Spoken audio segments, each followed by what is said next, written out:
Report with Sam Seder. The destiny of America is always safer in the hands of the people than in the conference rooms of any elite. Sam Seder. They are unanimous in their hate for me, and I welcome their hatred. We must guard against the acquisition of unwarranted influence, whether sought or unsought, by the military-industrial complex. The Majority Report with Sam Seder. Ever get the feeling you've been cheated?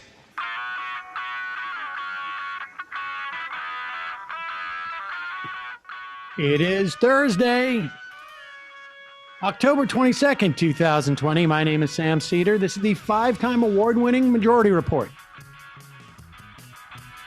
We are broadcasting live steps from the industrially ravaged Gowanus Canal in the heartland of America, downtown Brooklyn, USA. On the program today, Daniel Nichanian, the editorial director of the Appeal Political Report, on what else is on the ballot.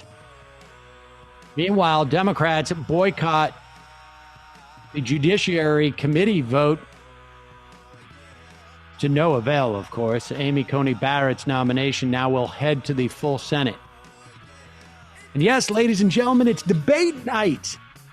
The final presidential debate of this incredibly bizarre election in an incredibly bizarre era.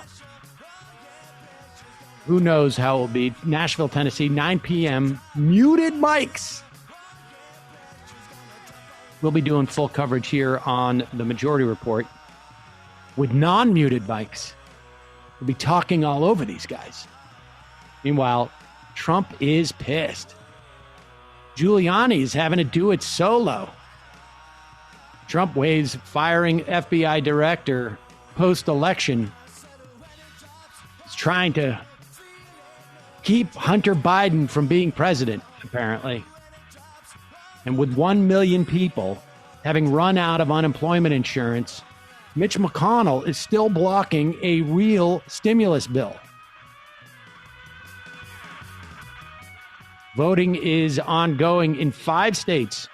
There have been more early votes cast than Trump won in those states in 2016.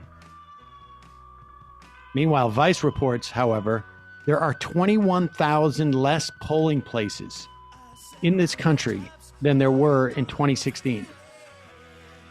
Supreme Court upholds Alabama's ban on curbside voting.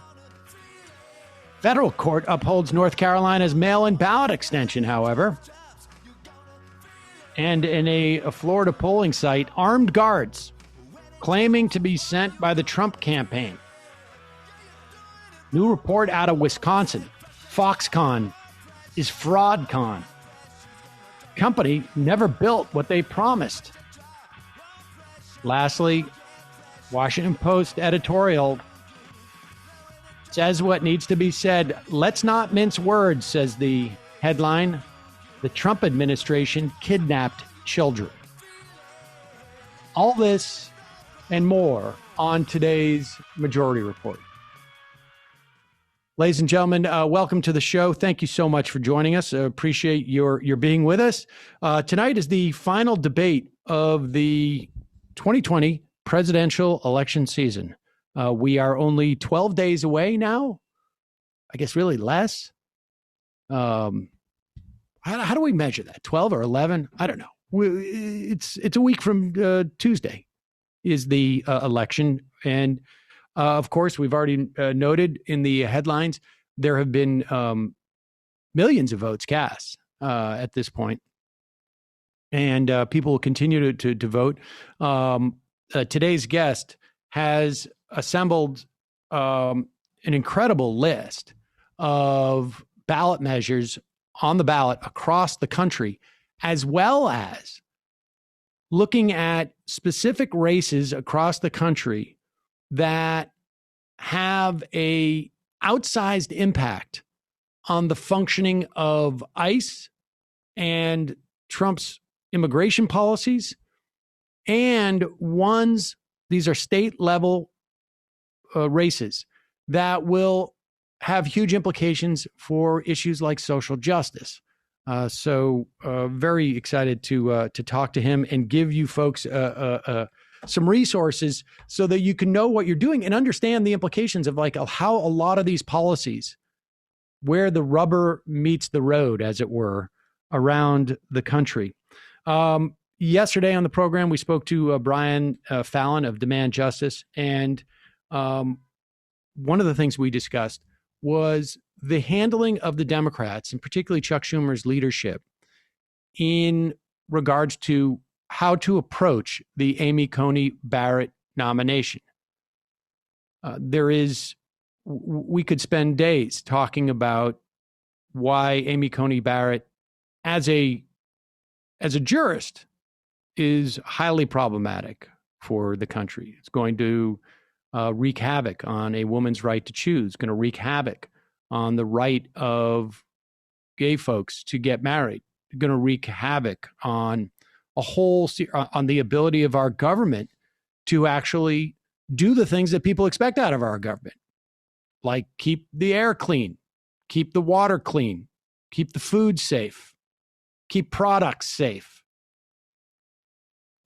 develop drugs, to maybe even down the line to provide health insurance, not just for 1/4 to 1/3 of the Americans through Medicare and Medicaid, but also maybe 7/8 or 8/8 of Americans. I don't know why I chose eighths as opposed to quarters, but all Americans, and something in the form of like a Medicare for all type of program.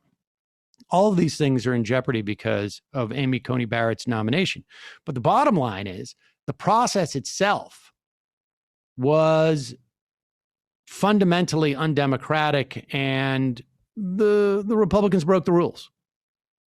They want to play by two sets of rules, and they can only play by two sets of rules if the Democrats allow them to. And it was a mistake for the Democrats, in my estimation. Brian Fallon echoed these sentiments as well yesterday, to even show up at these hearings. And certainly the way that it was executed was even worse than showing up. It's one thing they show up and they make it clear to the American public that this whole thing is a sham. It's another for them to show up and have Dianne Feinstein praise Lindsey Graham for it. I think they realized it was a disaster, but here is the Democrats and Chuck Schumer basically doing a short play in which I call a dollar late and what is it? A donut short and a dollar late? I don't know. Dollar late and a dollar short. I am here to stand with my colleagues on the Judiciary Committee who are boycotting today's committee markup on the nomination of Judge Amy Coney Barrett to the Supreme Court. This is not a decision the members of the committee have taken lightly, but a Republican majority has left us no choice. We are boycotting this illegitimate hearing. The nomination of Amy Coney Barrett is the most illegitimate process I have ever witnessed in the Senate. That is exactly what should have happened a week ago.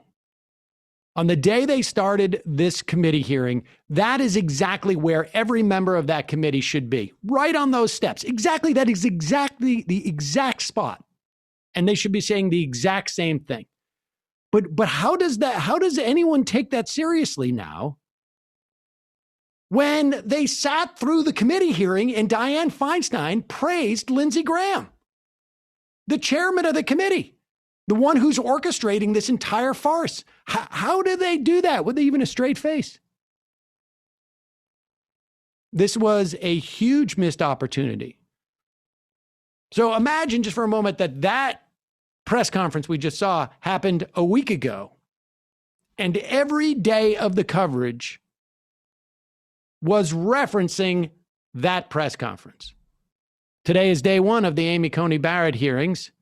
There are no Democrats in the room because they are standing outside the Senate protesting these hearings because they're a sham. Today is day 2 of the Amy Coney Barrett hearings. There are no Democrats in this room because they are outside protesting this sham. Day 3, day 4. And maybe even in this alternate universe, the Democrats on each day are bringing some other stunt, essentially, to get the media's attention, to build to some type of crescendo. But instead, what we've seen is really, I don't know. It's like putting the punchline first in a joke and then explaining the premise afterwards. So that is sad attempt, and sadly, it appears that Amy Coney Barrett will get will get a floor vote, and will do so before the election. And again, we spoke yesterday as to why, if you punt this, if you were able to get this, and I'm not saying the Democrats boycotting would have been able to do this either, but it would have drawn more attention to it. If you could push this into the lame duck session and things go well in the election, at the very least, you're building enough political cachet to take some steps to fix the problem with the Supreme Court. Like I say, there's a debate tonight. Donald Trump is already beginning to whine about the situation at the debate. Here he is at the White House yesterday. He is complaining about the mechanisms that are going to be used. He's complaining about the debate moderator, and he's complaining already about the questions. All he wants to do is be able to have a bullhorn and talk about Hunter Biden, and it sounds like it may be a little bit challenging for him to do that. Here is Donald Trump. It's very unfair, and I think it's very bad that they're not talking about foreign affairs. They're supposed to be talking about foreign affairs, and I think that the anchor is a very biased person. Her parents are very biased, but that's my life. In the meantime, that's the White House standing behind me, right?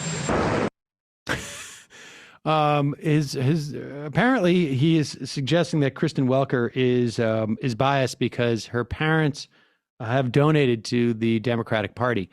There will be 3 people on that stage who have donated to the Democratic Party, or I should say, whose parents, Kristen Welker's parents, but I believe Donald Trump has donated to the Democratic Party prior to being president. I believe his son also has a parent who has donated to the Democratic Party.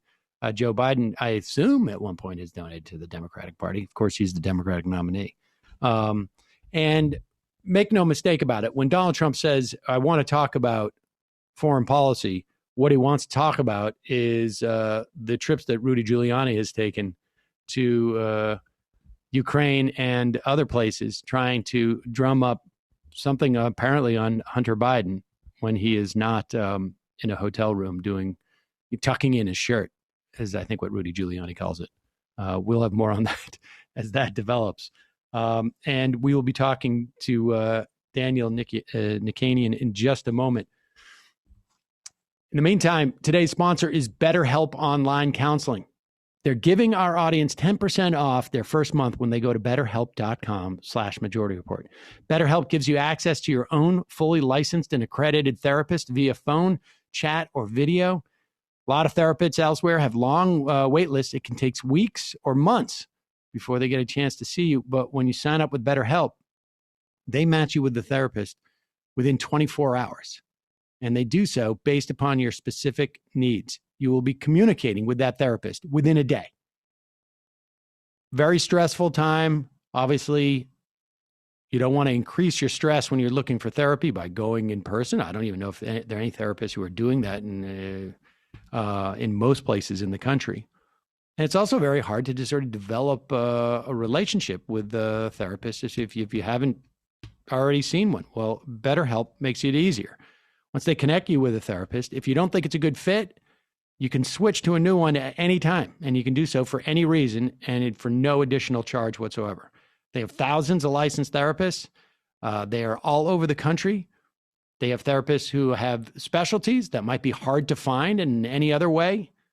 BetterHelp also tends to be more affordable than therapists you'd find through traditional means. You don't have to have insurance to use BetterHelp, and they have financial aid options for those who qualify. BetterHelp has given everyone in our audience, like I say, 10% off their first month when you go to betterhelp.com/majority report. That's BetterHelp, better, H-E-L-P, help.com/majority, betterhelp.com/majority. All right. Like to welcome to the show. Do we have Daniel? Yes. He is the editorial director of the Appeal Political Report, and has also put together an amazing resource for folks, whatsontheballot.com, which literally has what is on the ballot in every state. And you can find it there at whatsontheballot.com. Daniel Nichanian, welcome to the program. Hi, it's great to join you.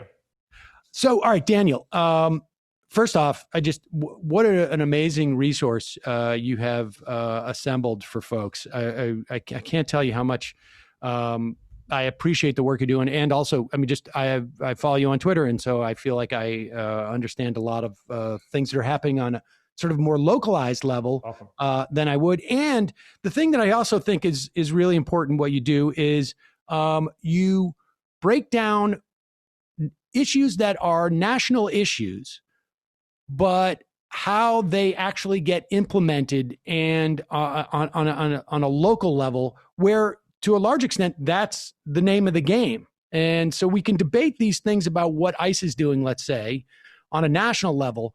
But if we want to stop it, and we want to stop it in a way that each individual have more power to do so, you give us the opportunity to do that.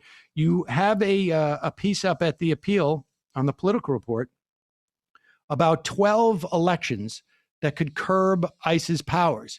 Now, obviously, there's a 13th. Maybe it's Joe Biden's. But in the absence of that, or even in conjunction with that, you zero in on 12 elections. Who's running in these elections? And then let's talk a little bit about where they are. Yeah, that's a great way to frame it from the beginning, because the thing on ICE and on all these other issues is that for the very same reasons for which people care about presidential politics and who is going to occupy the White House, those same issues actually are playing out to such a great degree at the local level, where so much change is going to happen, and implementation, and for criminal justice and immigration issues especially, the federal level only does so much compared to the room for change there is at locally. And for immigration and ICE, what's very important to understand is that jails and the carceral system have really become a funnel into ICE's machine. That's because thousands of people transit through jail every single day just because of the scope of law enforcement and arrests in this country.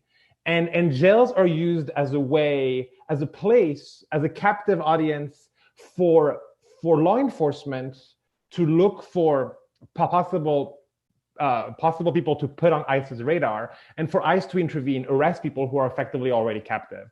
And to some extent, that is happening around the country. But also to a great extent, it's up to each person who's running the jail. So in most places, the elected sheriff, to decide to what extent they're going to abide by ICE's requests and actually going to actively participate.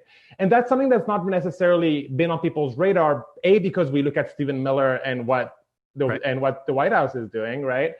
And B, because the fact that sheriffs and all these other local officials have such great discretion has generally kind of escaped us, and that has changed over the past few years, especially in great part because of organizing that has happened by immigrant rights activists around the country.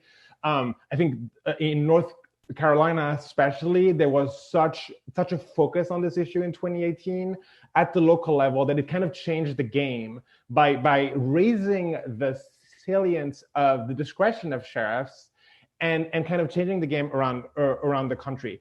And so what we have now is, this is not by no means something that's happening everywhere, right? But we have in very large counties some people who are running for sheriff on promises to stop cooperation with ICE. So for instance, that takes the form of ending contracts with ICE.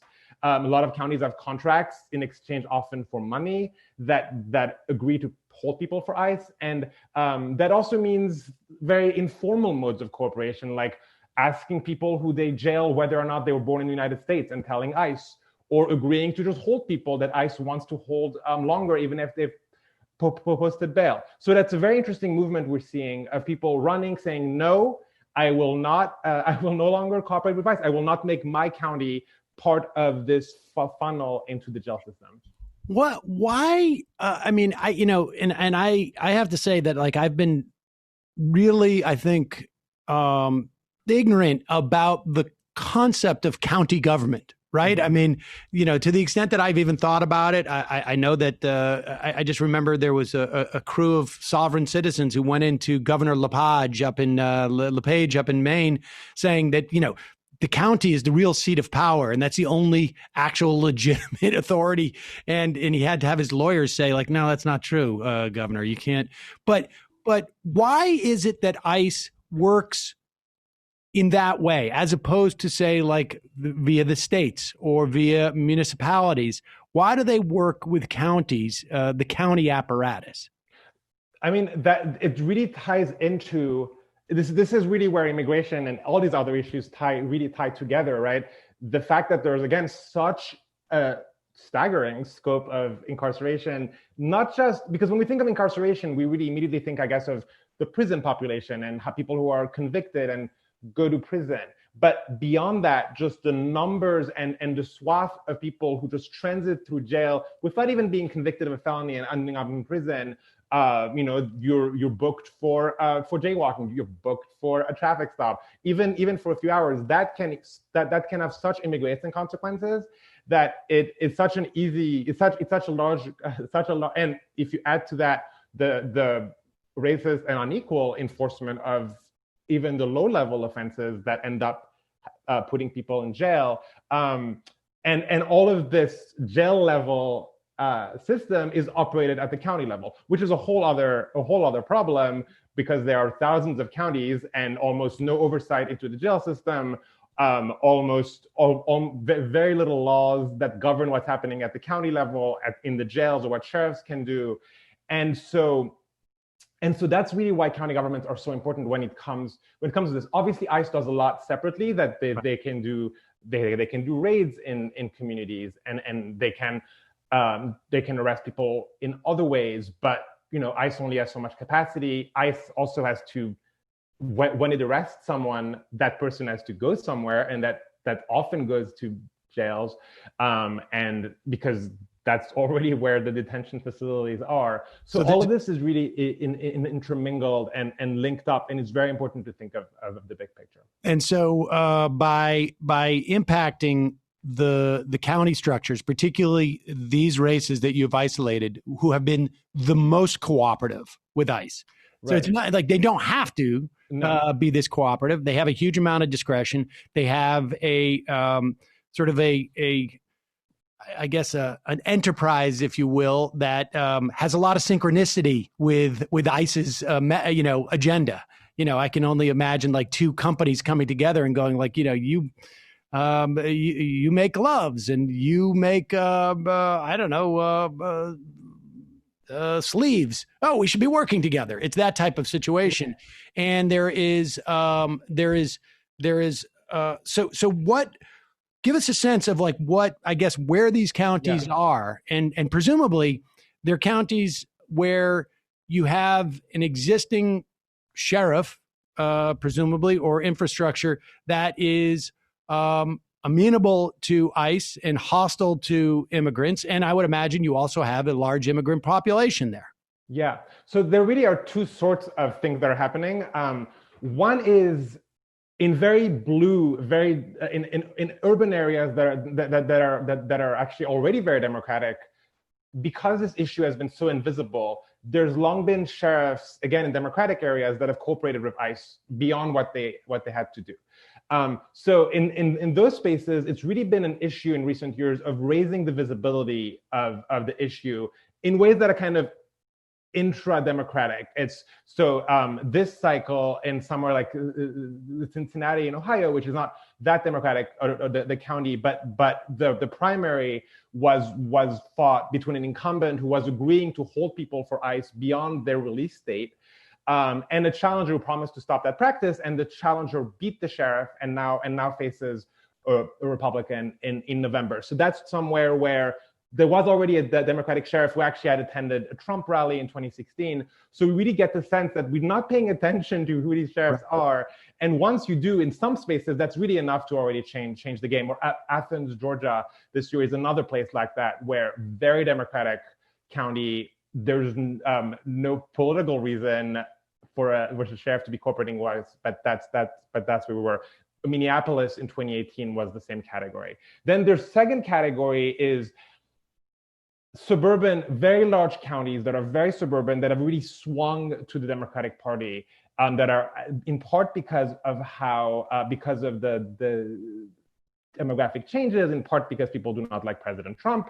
And what has happened there is, again, is an opportunity for Democrats to pick up these very large counties. So I'm thinking of places like Cobb County in Georgia, Gwinnett County in Georgia. Those are the Atlanta suburbs that used to be Republican, that swung Democratic, and now have the Democratic challengers that are going after the sheriffs there, that have been very aggressively helping ICE with what's called a 287G contract, which I won't go into details, but it really empowers law enforcement at the local level to help ICE. So in places like Cobb, Gwinnett, in Fort Worth in Texas, there's this kind of combination of Democratic gains and the raise of visibility of these immigration issues that are conspiring perhaps to create change. I mean, it's just so fascinating, because I'm certainly one of those people who have, I don't know, I'm not saying I mocked the office of the sheriff, but it never occurred to me that there was greater implications for a sheriff other than, I don't know. I just, he gets to deputize people. I don't know. And so you have a list. We will put a link to your piece. These 12 elections could curb ICE power. You've got Arizona, Florida, Massachusetts. There's a race there. Georgia, Florida again, Michigan, North Carolina, Ohio, South Carolina, Texas, and a couple in Texas. But people should go and read this, even if your state isn't mentioned on there and you don't have a race, because part of what you're doing is simply raising awareness of how these policies rely on not just an edict from above, but the functional relationships that are on the ground that people can control on a local level. And let me briefly add that Massachusetts you mentioned, I think presumably there's a lot of people who are viewing us who are there. That's the perfect example of a very democratic blue state that has very pro-ICE sheriffs and also state government, which is surprising perhaps to people, but not as surprising if you're paying attention to how this works at the local level. And all of the elections for sheriffs other than one are in 2022. And it's going to be a good test of whether the visibility of these elections are increasing. So if you're in Massachusetts, it's a great state to pay attention to these issues. Right. And that is, Norfolk is not, this is basically part of Boston and suburbs. And this is not, it's not an area where you would assume you've got officials who are cooperating with the Trump administration in this way. All right. So let's move to, you have another guide, which is to 30 sheriff and prosecutor elections that could challenge mass incarceration. Mm-hmm. There has been, over the past couple of years, a real, burgeoning movement amongst prosecutors, in particular, for, reform-minded prosecutors. I don't know how else to articulate that, where prosecutors are coming in, and they are coming not from sort of a prosecutorial background, but from a defense background, and are implementing changes to attempt to challenge both mass incarceration and, just broadly speaking, the criminal justice system. We have people in Philadelphia, Krasner and Kieser-Bourdin in San Francisco, and others. So tell us what's going on here with these 30 races that you have isolated. Right. I'm going to sound like a broken record, but it's similar to what we were just discussing. Perhaps even more so because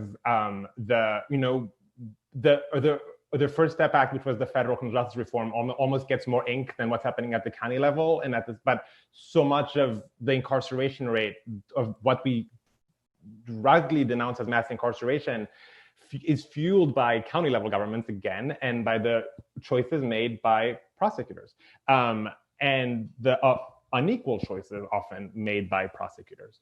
And as you said, we are seeing an increasing number of races kind of fought along these lines, which is still surprising to the extent that prosecutors are such a, we have this attachment to the idea that to win any election means to be like tough on crime and law and insist law and order and tweet about it repeatedly, but especially in DA races, right? And the game has really changed over the past few years, especially because of a lot of BLM organizing born from 2014, and in the St. Louis area from Ferguson, that has obviously spread around the country.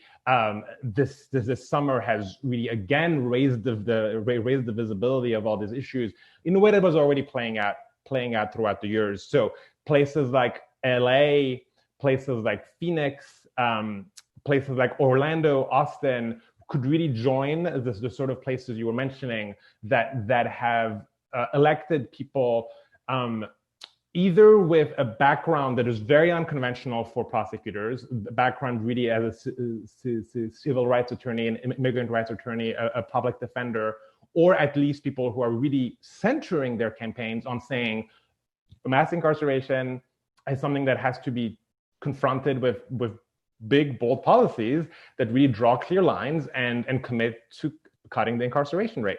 And that's what we're seeing in some of these counties that I mentioned, and many more. And we'll put a link to that at majority.fm as well. Many of the same counties that you saw in terms of the ICE, but also Colorado is in there, yeah, and a couple other states. And I guess presumably the more we see reform-minded prosecutors win in these races, I imagine there becomes this sort of like cross-pollination. Like in Philadelphia, we have tried this. In San Francisco, we've tried this. In LA, we've tried this. In Austin, we've tried that. And soon you start to develop a basically off-the-shelf policies that have been shown to work and be effective and are not, I think I think it's changing, but I think there has been just sort of traditionally it's been hard for people to imagine. Like, wait, isn't a prosecutor, aren't they supposed to just relentlessly put people in jail as opposed to sort of like have a more holistic approach and not relentlessly put people into jail? And aren't prosecutors just supposed to cover for cops who are doing abusive things? I mean, I think over time, obviously, activists have a better sense of these things, but over time, the general public can come to sort of redefine the idea of what they have in their heads as to what a prosecutor is supposed to do. Yeah. Well, many places, they still do just what you just said. In most places, elections do not even draw a candidate to oppose the incumbent. We're still in that mindset. But a lot of people I talk to who are running for prosecutor they do tell me exactly that. I saw Krasner win in Philly. I didn't think that was possible. Why wouldn't I try? I saw this person run on a platform of just saying, I will never prosecute drug possession. I will not file criminal charges against drug possession writ large, period. Why wouldn't I run with that position?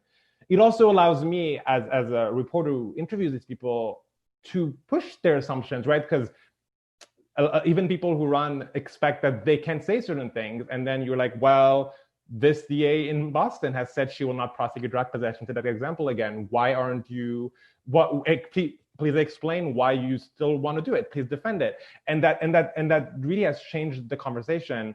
And I've done this I've really tracked these elections for a few years, and there's been a sea change around what people are even saying, right? There, even reform-minded prosecutors a couple of years ago were still attached to this idea that it's about their wisdom, or like, I will come in and I'm going to come in with a more wise discretion as to how to reduce incarceration, and like trust me, I have that outlook in mind. But what is really important to demand is clear commitment and policies that will apply across the board. This, like for instance, this sort of offense, I will not prosecute. The death penalty, I will never seek it. And we're seeing an increasing number of candidates come in with those sort of clear lines in the sand and commitments that really clarify the stakes of these elections by really clarifying that there are different approaches to this, and candidates who are committing to reducing incarceration and reducing the volume of prosecutions as well, are winning in many places. Is there an organization? I mean, because it's fascinating, this concept of there being an off the shelf or just a more codified platform that a prosecutor could adopt, as opposed to, you can trust me because, like you say, I have wisdom or I have good judgment or this and that, as opposed to like, no, here's a set of policies that are indicative of what an agenda I have, or what a set of goals I have, and here's a policy that here's basically a platform. Is there any organizations? I mean, because we think about like the Democratic Party, for instance. Okay, so you're running for Congress. The Democratic platform is sort of a watershed. I agree with this part of it. I don't agree with that part of it, et cetera, et cetera. I mean, not explicitly, but that's sort of the relationship that they have to a party. People go in, I generally vote for Democrats. Boom, I'm going to do that. Prosecutors haven't necessarily sort of, your Republican and Democratic, prosecutor, to the extent that there's any partisan recognition of this on a local ballot, it's not really indicative of anything, or hasn't been in the past, right? It's just a question of like, well, our policies are more or less the same. It's just I'm going to execute better because I'm more, I have more experience, or I'm just a wiser person. But what sounds like what's happening is that, in fact, when you go in, there's an attempt to say like, no, I subscribe to a certain almost ideological perspective here.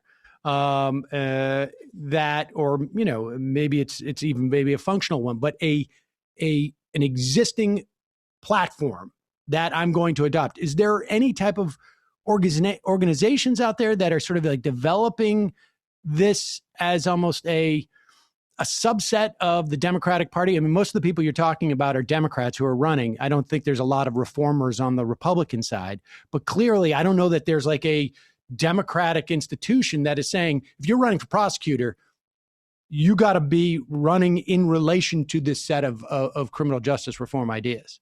You are exactly right that the problem has not been a Democrat versus Republican issue, because so many of the most punitive DAs in the country have been Democrats in very Democratic places. Like, for instance, the LA DA race this year, which has one of the biggest contrasts, is a race between two Democrats. The New Orleans DA who's leaving is perhaps one of the people who comes to mind as one of the most aggressively carceral prosecutors in the country. He's leaving.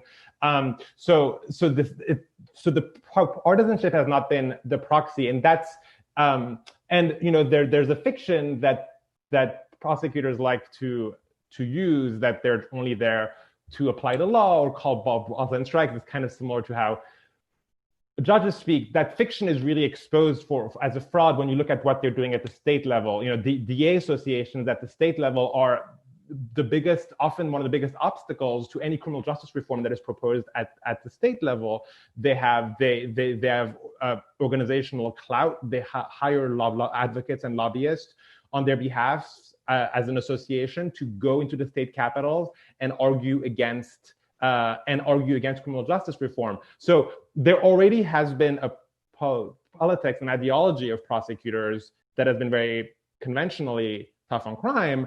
And what we're seeing is the emergence of obviously ideas that already existed, that the people who are running on these ideas are winning and kind of constituting another wing. So to your question, there are some groups nationally. The Fair and Just Prosecution is a group of is like a coalition of DAs at the national level that includes people like Krasner and also includes people who are perhaps much less bold in some of their proposals, but that kind of work together and identify together as part of this wing. But the most interesting change that has happened in recent years is at the state level, not in the past few months, I mean, not even in recent years. In Virginia and California, they have been, just over the summer, more reform-minded DAs have created counter associations of prosecutors that have kind of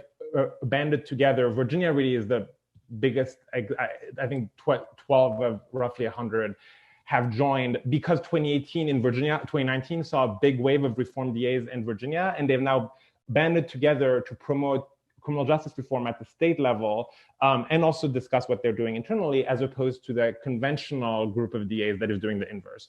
So we're seeing more of an acknowledgement of the policy preferences and views that is feeding into these views on incarceration.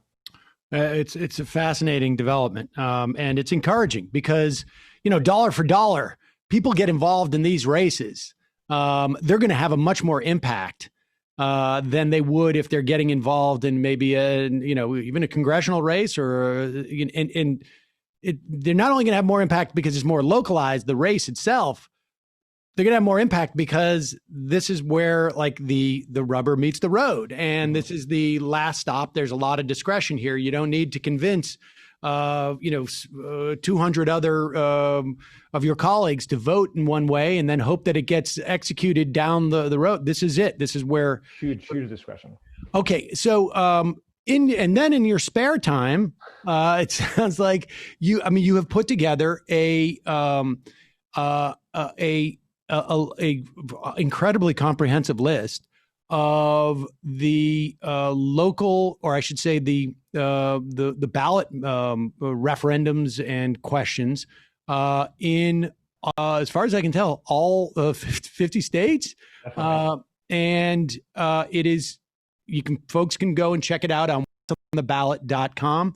But we just have a couple minutes here left, but give us a couple of the key measures that you see on there that you think are important, and why. Yeah. So definitely, I've made an effort to have every single state and Puerto Rico and DC included at least once for a non-federal election, to really show people that there's a lot of stuff happening at home in their backyards.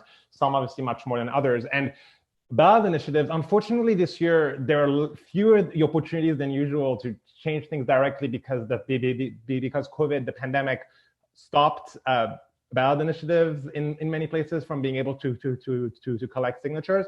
But there are still major initiatives on the ballot. So, for instance, kind of perhaps to link to some of the issues we were discussing,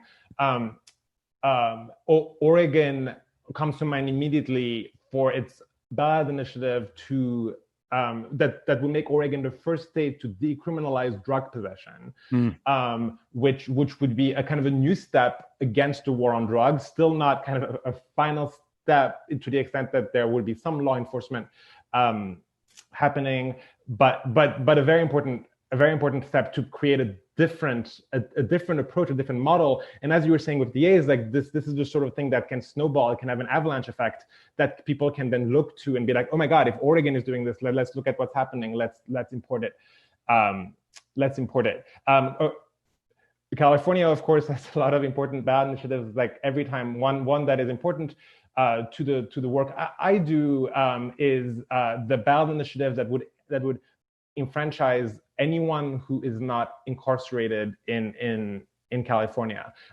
Initiate Justice, one of the main organization that is promoting it or has helped put it on the ballot, is an organization that has been founded around the organizing of incarcerated people, and they believe in entirely getting rid of the system of stripping anyone of the right to vote. But this proposition this year would at least enfranchise anyone who's not incarcerated. That's again something that has changed a lot in recent years in terms of what the Democratic agenda has been when they get in power, to at least get their state that far, to at least get rid of any stripping of the right to vote to anyone who's not in prison, as an important step. And California could join that. Illinois and California have opportunities to have a more progressive tax system, or kind of scale back the regressive elements of their tax systems. And then there's like kind of the other side of initiatives that kind of would go against progressives. I think California's Prop 22 is one of the most important initiatives on the ballot. It's a fitting end to 2020, a year where we're gonna actually be interviewing, I think, Alex Salmon from the American Prosecutor. Oh yeah, I read his piece. He had a great piece on Prop 22. So I'll let, but obviously a big deal. And there's a bunch of initiatives that will make initiatives harder in the future, which is I think Florida Republicans, there was an amendment passed a few years ago by voters to expand right to vote. Florida Republicans got very angry. They passed the poll tax in 2019, and this year they have an amendment, a ballot initiative, to make it harder to pass ballot initiatives in the future, in part as a response to that. So those are the ones. Those are some of the major ones I'm watching, and there are so many others. And folks can go there. You can see what Supreme Courts, state Supreme Courts are also hugely important. We're going to probably understand the importance of those state Supreme Courts even more in the next week and a half, I would guess. But we're already seeing it across the board. The Supreme Courts have been making, state Supreme Courts, state courts have been making all sorts of decisions on making it harder for people to vote in certain places, in some places a little bit easier for people to vote. And that is a function of who's sitting on that court. So hugely important. And the site is whatsontheballot.com. Daniel Nichanian, really great work. Thanks so much for coming and talking to us about it. Thank you so much for having me. Folks should follow you on Twitter too. It's @Taniel. Is that right? Yeah, with a T. With a T. So folks can follow you. And it's, again, really appreciate the work you're doing. Thanks so much. All right, folks, we're going to take just a quick break, and then we'll come back. We've got a couple more clips to play in anticipation of tonight's debate that will be taking place in Tennessee. Right back after just a moment.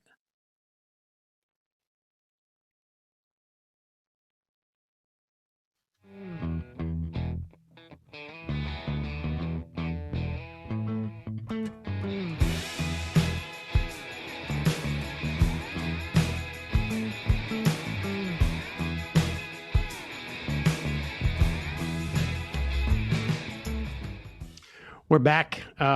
So tonight there is a debate in Tennessee, as you know, between Donald Trump, who is the president of the United States, if you're not aware of that, and Joe Biden, who is running against him for the presidency of the United States. Tonight, the debate's going to be a little bit different than the first one. If you remember the first debate, there was Donald Trump acting like a raving lunatic, yelling over everybody to the point where at one point Joe Biden said, shut up, man. And if you had told me in a vacuum that one candidate has said to another candidate in a debate, shut up, man, I would say, boy, that's probably going to make that person seem a little bit unlikable. I mean, I think there's a lot of voters who are sensitive to, the impoliteness and I'm not one of those people, frankly, but I actually think that made Joe Biden more appealing. I think he was expressing the sentiments of a lot of people in this country to just tell him to shut up. And so tonight the debate will have muted mics. And I'm not convinced this won't actually help Donald Trump. I mean, not necessarily more than Joe Biden, but I think anything that can constrain Donald Trump and keep him from acting like a lunatic is probably in his best interest at this point. However, his son, is, wants to make sure that nobody's muting his dad too much. Good morning. How's it going, guys? We're doing well. So your dad has a big night tonight, and the campaign has said they're going to be monitoring that person that has control of the mute button. How are they going to do that? Well, they're going to have someone in the room, and we're going to call nonsense when we see nonsense. You saw what happened in 2016 when they messed with his mic during the first Hillary debate. You see what's gone on over the last few weeks when it comes to the moderator of the second debate being a Joe Biden intern, sending DMs, but actually doing it on Twitter to never Trumpers to try to get some, a way to hit Trump, lying about it, saying that they were hacked, and then ultimately getting caught. This moderator apparently is, a big Obama administration person. I mean, you literally can't make up the nonsense. When you look at the bias that we face on a daily basis, it's literally hard to believe that we are in a free country in America. When you look at that, you look at the media. There you go. It's hard to believe that we're in a free country when you have a microphone that can actually be muted. But they're going to have a person in there.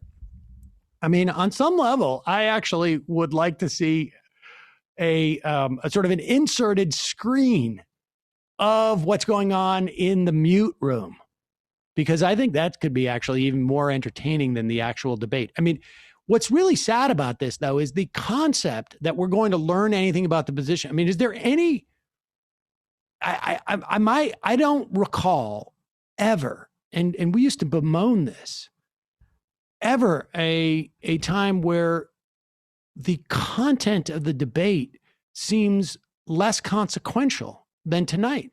I mean, is it just me, Brendan? My sense is like everybody's just tuning in to see the attitude and the performance of the people. Like there's no more spectacle than substance than ever before, you're saying? Yeah. I mean, I don't even think that I don't even hear calls for people craving for substance. Right. I mean, I think certainly in the Democratic primary, there was a sense of there were other candidates besides Joe Biden, Bernie Sanders, Elizabeth Warren come to mind, who, and I mean, others too, Castro also comes to mind, where they were running on, a sort of programmatic message, right? We have policies and we have ideas in terms of what we should be doing for the country. Biden obviously has some, he has a platform, but he was running on, I'm a good guy and I'm going to restore some type of, I don't know, more integrity to the office and sense of values again to the country, which, I think people want, but it's not terribly substantive, right? I mean, you just go out there and show that you're a nice guy, and Donald Trump hopefully goes out there and shows everybody that he's a jerk, and then we just wrap it up. There's, and I don't know. It would have been interesting to see sort of Donald Trump having to answer the question of like, what do you think that we should do actually for healthcare, as opposed to just repeating the mantra to get rid of Obamacare. But that is the nature of this era, I guess. And so people are tuning in to see if Donald Trump acts like a jerk. I think he also sort of must feel on some level like that's his only opportunity. So we'll see how he deals with the muting of the mic tonight. But here is Dan Bongino. Now, you may not know who Dan Bongino is. Certainly, even like a year ago, I didn't know. But somehow this guy, if you look at the list of the most trafficked Facebook posts in the country, Dan Bongino shows up there all the time. He used to work for the NRA's TV show. Here he was on Fox News, Sean Hannity, giving Donald Trump some advice on what he should talk about, because there's really apparently nothing else that Donald Trump can talk about. Is demanding, and you got 6 hours to do it. Yeah, this story is super damaging, Sean. Everybody knows what it's like, sadly, to have someone abuse their power for cold, hard cash. Someone knows someone or heard of someone who's done, not on the scale the Biden crime family did it. But that's a story that pretty much ticks off everyone. That's why the left, by the way, and the media are like, President Trump should stay away from it. That's a signal that he should definitely focus on it. But President Trump should do a couple things tomorrow. And I'm not kidding. I'm not saying this in jest. He should bring the FBI receipt with him of copy that they gave to the computer store owner. And he should read out the case number, Sean, because the case number is 272D. 272 is the FBI three-letter designation for money laundering. D means transnational. And then BA is short for the Baltimore field office. And he should ask him, he should say, why would your son be involved in a money laundering investigation? Does that have anything to do with the big guy?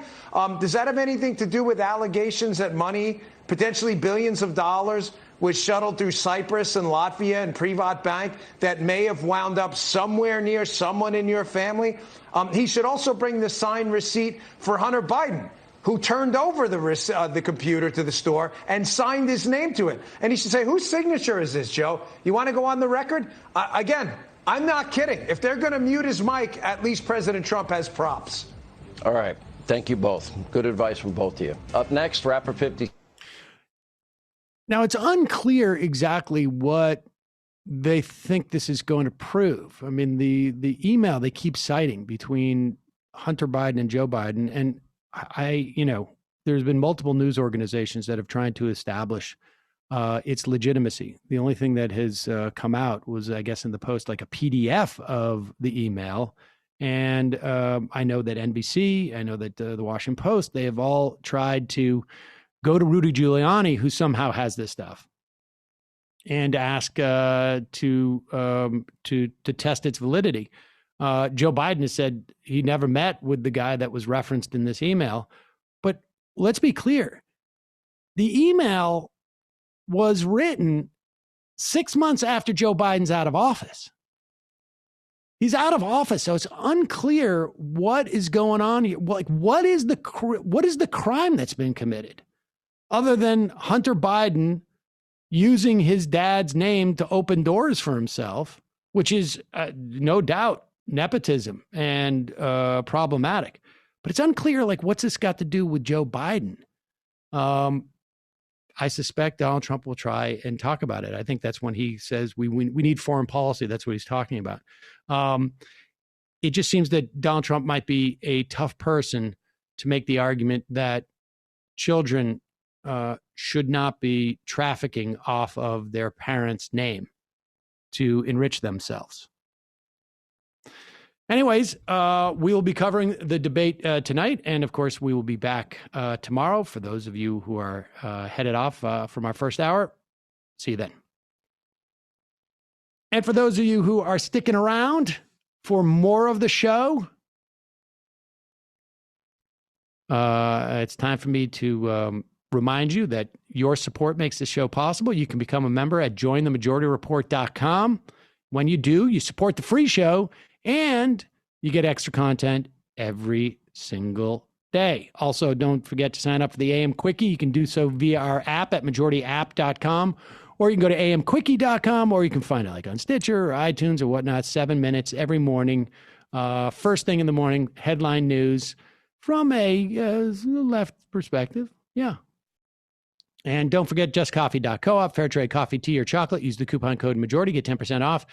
And folks, the pencils in our merch store at shop.majorityreportradio.com are selling like hotcakes. But I will remind you, they're pencils, so do not eat them. There's lead in those pencils, I think. I don't think they put lead in pencils anymore. They put graphite. They definitely don't do that anymore. Oh, well, good. All right, well, then eat them. Sam asked for lead pencils, and I said, okay. Yeah, I wanted them. They're throwbacks. But speaking of the fun half, coming up on the fun half today, Matt Binder from Doomed will be joining us. And how you doing? He'll be here. Old Matt is out today, so you guys are going to be going with Brendan, and Kyle is going to be hiding in the background too. I love Old Matt. New Matt. Sorry. What's old is new again. Yeah, there you go. I got confused. Well, Brendan Finn will play the role of Matlack in this episode. There you go. Don't forget to tune into Nomi's show at the Nomaki Show on YouTube, youtube.com/the Nomaki Show. Nailed it. 3 p.m. today. I don't know who's on today, but she's had some great panels over this week, so check it out. Jamie, why don't you tell us what's happening on the Intifada?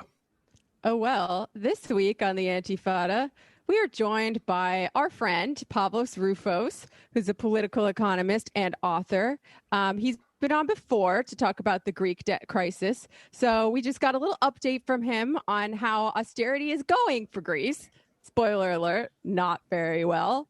And we also talk about the recent imprisonment of the leadership of the Golden Dawn, which is even more than a fascist party, a Nazi party, a neo-Nazi party that has just been outlawed for running a criminal organization and killing people, among other things. So we talk about the aftermath of austerity, the connection between austerity and financial crisis and the far right, the connection between the Greek far right and mainstream center right, and some parallels between American and Greek far right-wing populism. So check that out now, patreon.com/theantifada. Also tomorrow, we have a bonus coming out where we read a couple of interesting articles from some more fringe anti-capitalist sects, including a review by the Maoist internationalist movement of Shrek 2, which is a very interesting document of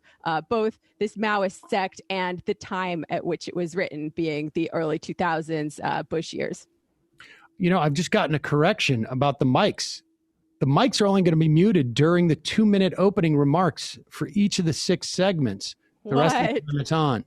Oh, my God. So they're not really muted mics. That's ridiculous. They never learn. They never, ever learn. That's the way we wanted it. We're going to pretend they're muted. I'm just going to blow through them. As soon as I speak, I turn mics on. Matt, your mic is on. What's happening on Doomed these days? Well, tonight at youtube.com/Matt Binder, right after the debates. So don't go too long, Sam, and step on my toes. David Dole will... David Dole of the Rational National will join me, and we'll run down the final debate between Trump and Biden. And then bonus tomorrow, also youtube.com/Matt Binder live. Ali Vargas, reporter, will join me live from Bolivia. And we will be getting an update about what happened in Bolivia and how the Bolivian people voted out a far right fascist government that was put in by a coup. There you go. All right. Quick break. These guys will take over. See you or see them in the fun half. I'll see you tomorrow.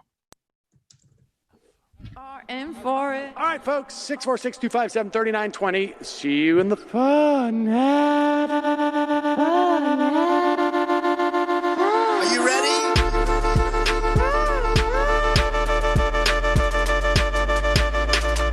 Who sent us this? Alpha males are back. Boy, back. And the alpha males are back. Just as delicious as you could imagine. The alpha males are back. Boy, back. And the alpha males are back. Just want to degrade the white man. Alpha males are back. I take all of it in my throat. Alpha males are back. Almost says what? The alpha males are back. You are a madman. And the alpha males are back. I am a total cunt. Can we bring back DJ Dannerky's song, please? Yeah, or a couple of them. Just put them in rotation. DJ Danner. Well, the problem with those is they're like 45 seconds long, so I don't know if they're enough of a break. That's fucking nonsense. Hey, folks, reminder. I do not have Parkinson's. And the alpha males are... Psych. Fuck them.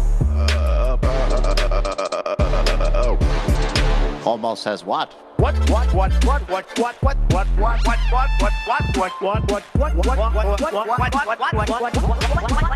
says what? Hell of a lot of bank. Hell of a lot of bank. Hell of a lot of bank. Hell of a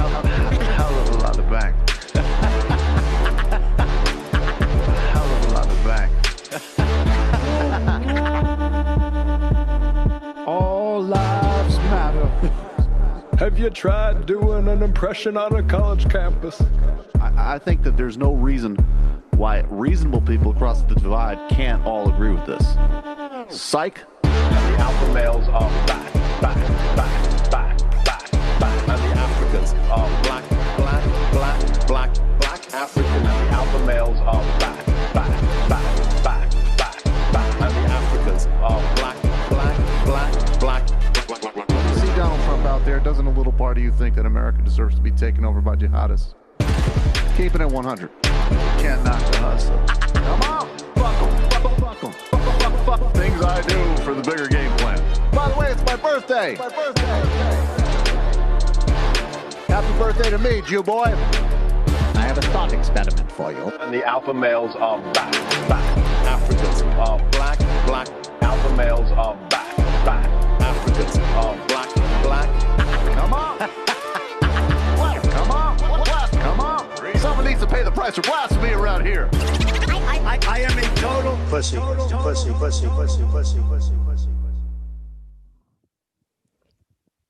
All right. We are back. We are back. It How is you the doing, fun Jamie? half. I'm doing all right. Just feeling really tired and crappy lately and a little bit black pilled, but I'm okay for 2020, I'll say. Yeah. I hear that. We're glad grading the on a mics curve in 2020. Right. I'm glad the mics sound good because when we were on with Sam, he was cutting out like crazy for me. I don't know if it was for you guys too. So good to know it's my end. I was gonna say it's good to know it's just Sam's end, but it was my end. I don't know. Who knows? Let's hope they hold out. At least we have the mics. At least we have our health. Knock on wood. All right. So it's just the Matt and Jamie and Brendan show today. No double Matts. Just Binder, Peck, and Finn. Oh wait, and Kyle, you want to say something, Kyle? Kyle's providing like internet service provider backup, basically. And moral support. Just a standby. Right. Oh, there we go. Kyle has just made himself known on the feed. Looks like we got to change the name of the show to the Matt, Jamie, Brendan, and Kyle show. Matt Lex already lost his spot for that one line. Anyway, let's why don't we start by doing some of these calls, right? And then we have a bunch of clips. And clips galore. Yeah. But the people on the show always come first. So let's go to the calls. And number one, caller 847. What's your name? Where are you calling from? Hi, is this Matt Binder? This is Matt Binder. Hi, this is Nancy Pelosi, Comrade Nancy Pelosi. Nancy, how you doing? It's a pleasure. Look, you're making me blush. I just wanted to thank you, Matt, for being such a strong supporter of me. Oh, it's my pleasure. Did you get my 20,000 roses? I did, and I just wanted to thank you. I just got off the bread lines with Comrade Jamie Peck and all the other comrades in Emerge Caucus, and I wanted to let you know. I wanted to tell you that one percenter, Wolf Blitzer, he doesn't know what the struggle is like. I'm a little bit disappointed that you were hanging out with Jamie and Jamie didn't invite me. It would have been my pleasure to come to the bread lines with us, young man. I will, Nancy, or should I say Representative Pelosi? Excuse me. I have to put some respect on that name. Okay. Comrade Pelosi. Thank you for calling. Is there anything else you'd like to add before I have to, sadly, it really hurts to say this, but let you go? Well, I just wanted to reiterate that I've been doing the hard work. I've been speaking to, people on the bread lines, and that Wolf Blitzer, son of a bitch, he's really just a one percenter.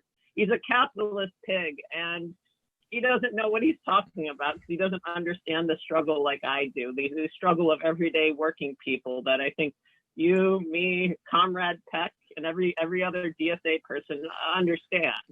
Like Comrade Feinstein. Like Comrade Feinstein as well. She's also she'll be walking the bread lines with me tomorrow if you all want to join. Right. I think she's there now though, because as we all know, she's been such a force against Amy, whatever her name is, the Supreme Court Justice nominee, that she's been such a force against her that I couldn't remember her name for a second. That she walked out and boycotted the whole thing, because she's been the driving force behind that. But thank you, Mike Khaleesi, for calling into the show. It is my absolute pleasure. Don't worry, and I just want to say, I wish you a good morning, Sunday morning. Thank you, sir. Thank you, young man. I'll see you out on the bread line. Take care. Wow. I really misjudged her. She's she's one of us, Jamie. I mean, I'm sorry I didn't call you, but I was just so shocked when I saw her that I really couldn't do much of anything for a while. Right. Was she out there just repeating over and over again, I'm out here feeding you, I'm out here? Was she just doing that over and over again? Yeah, she was also passing out some abolitionist literature with peanut butter and jelly sandwiches. It was actually pretty impressive. Right. And she chased away some LaRouches too, I bet. Oh yeah. Right. They call her Chasin' Nancy for a reason. Let's go back to the phones. 978. Maybe we'll hear from Comrade Schumer next. Hey, is this me? Yep, 978. What's your name? Where are you calling from? Hey, it's the Simple Socialist calling from Massachusetts. What's going on? It's going. How are you doing? What did you like to talk about today on the show?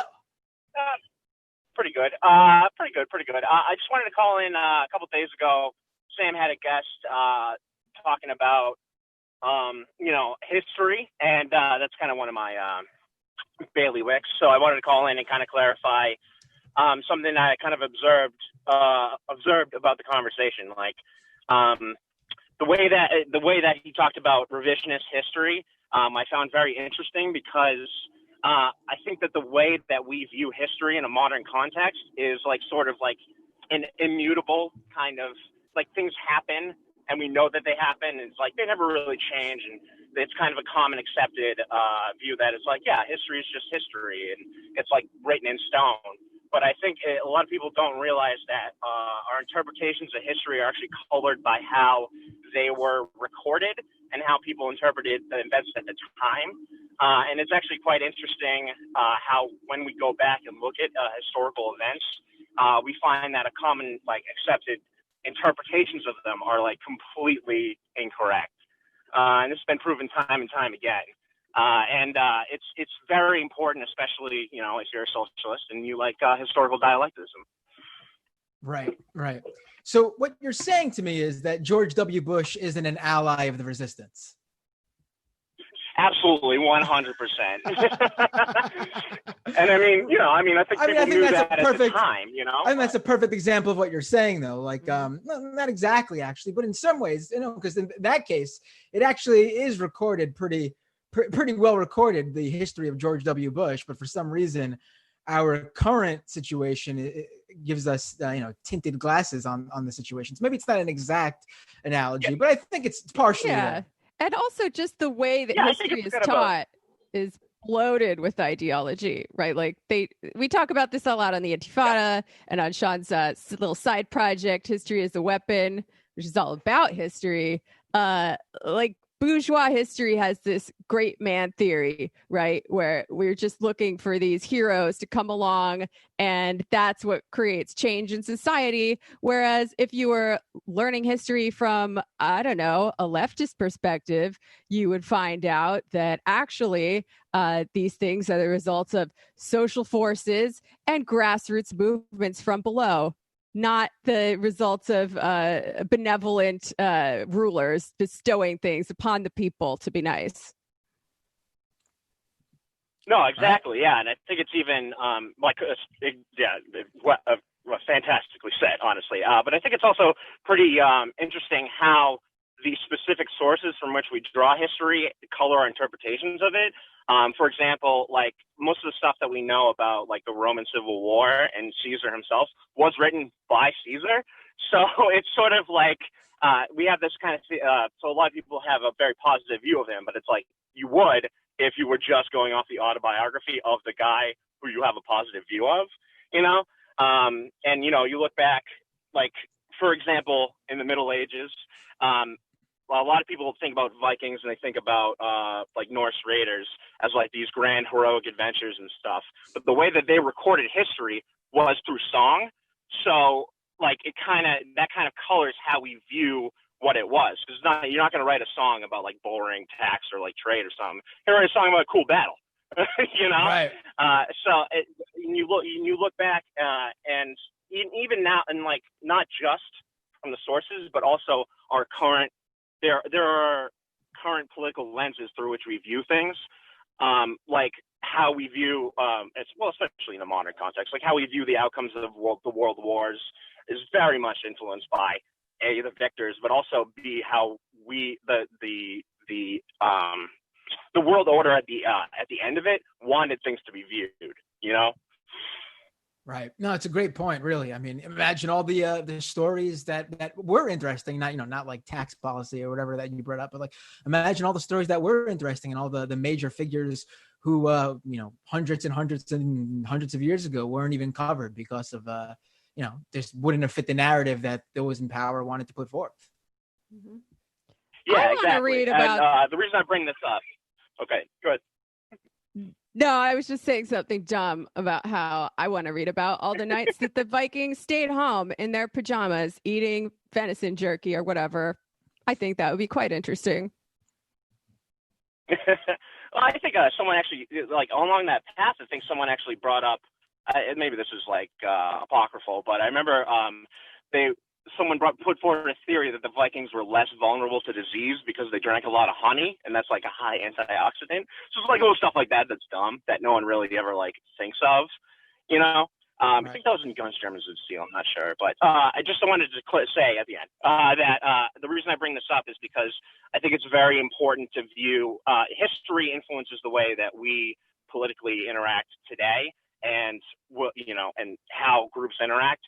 And the way that we view it should always be like, it should be like scientific in that, like, just always view it with a grain of salt, what you're told and your perceptions of history, and try to interrogate it from, a historical dialectical perspective. And it's just, so don't accept like the common narrative and just, try to like be more critical about how history is viewed and presented to you. Right. I mean, imagine how white supremacists would view the Vikings if they had recorded history about, I don't know, all their other domestic issues, homeopathic ways of enlarging their tiny penises, maybe, or something like that. Maybe they wouldn't hold them up as the, what they aspire to be. When they do those little memes with, they show like a drawing of some like strong Viking battle, and then next to it, it's like pajama boy or soy boy face, and it's like, what happened to Western civilization? And it's like, well, actually, I mean, I'm sure there were like Viking pajama boys, and I'm sure they were doing soy boy faces, not to their computers, but who knows what they were doing soy boy faces to. They were doing all kinds of crazy stuff. If anyone is interested on learning more about historical materialism, that was the first ever episode of History is a Weapon that Sean recorded. He did it all by himself. There's no Matt Chrisman, just pure, uncut Sean KB explaining about historical materialism and why it's important to Marxists. There we go. Jamie, always on top of the promos.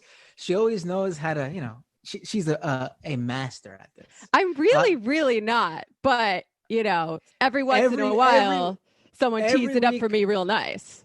Every week I come on the show and I go, I got this guy on tonight, youtube.com/Matt Binder, subscribe. And you go, on the recent episode of Antifada, we talk to insert name here and we discuss, and you lay out every single detail of what you guys discussed. And it's like, and then on the second half of Antifada, we go into the premium. And it's just like, geez, do you have like a script in front of you? I just don't have the time to like edit and be concise. So I'm just like thinking about all the things we talked about on the episode, when probably if I put a little more thought into it, I could do it a little shorter. But thank you for the vote of confidence. Honestly, I do an episode, put it up, out of my mind. Don't know what, I cannot tell you what it was about. Time for the next episode. Let's keep it moving. But Thank you, thanks, caller. guys. It's a great, I'm great. critical support for Combat Jamie. Absolutely. Hell yeah. Let's take another thanks. caller. Let's take another caller, and then we'll go back to the. Well, no, not go back. We'll hit up some of those clips that we have waiting for us. Clips on clips on clips. Yep. 570. What's your name? Where you calling from? Hey, this is Dave from Scranton. Thanks for taking my call. How you doing, Dave? What would you like to talk about today? Couple things quick. Yeah, Tim Pool is calling Sam a coward again, but it's funny when he brought up Rogan not still doing live interviews in-house. You know, Rogan's producer, Jamie, he was just tested positive for COVID, actually, so that wasn't a great example. Oh no! Oh, I didn't know that. That is man. Who's he gonna have to pull things up for him? I guess I'll have to do it himself. But yeah, this year just gets worse and worse. But at least Keith Olbermann is back. Everyone should check out his Citizen United rant. But Sam was correct in 2016. Yet people are still saying he's telling people to vote out of fear. But these are the same dum-dums who say that it's Obama's and Biden's fault that Trump is a complete tax cheat, or who go on Tucker Carlson and not realize that Trump freaking lied in 2016 with his fake populism. But, people, keep on talking about Florida in 2000 when Gore lost, but there's also Ohio in 2004. And Democrats there had to overcome massive voter suppression. The exit polls show that he most likely won, and I think there was very possible election fraud in Ohio in 2004. That was just something to look into. But if I could get in gun control really quick. Go ahead. Yes, gun control. I don't think it's going to be an issue when it comes to Trump and Biden, but I think it might be a problem when it comes down ballot. Gun control is going to be a problem no matter what. 19 million gun sales in the first 6 months of 2020. 65% of these are new gun owners. In PA and Pennsylvania, gun sales are up 45%. In Texas, 75%. The rights using this new ruling in Harrisburg, where a judge is allowing a case to move forward that allows people to sue gun companies and gun stores that sold the weapon. So that's going to be an issue, All right. No, I think that's the gun issue is a tricky one. I've actually, that's one of the few things I think I've evolved on over the years, that where I've actually, I've been more open to the idea of, gun ownership. In a perfect world, I still believe that, no guns, melt them all down. We don't got any, but the fact that they are here and they're just, gun control now wouldn't really do anything about the guns that are already out there.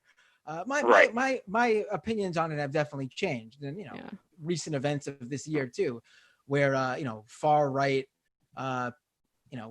protesters and activists have gone out and murdered and killed left-wing activists. That's also weighed heavily on my mind in terms of maybe it wouldn't be so bad for the left to also be armed. If nothing, I would like to see no one get killed. But if nothing, I'm a gun owner actually as well. But I think it might hurt down ballot. But the FBI was doing over 200,000 background checks in one day. That's going to lead to errors. It's just an inevitability.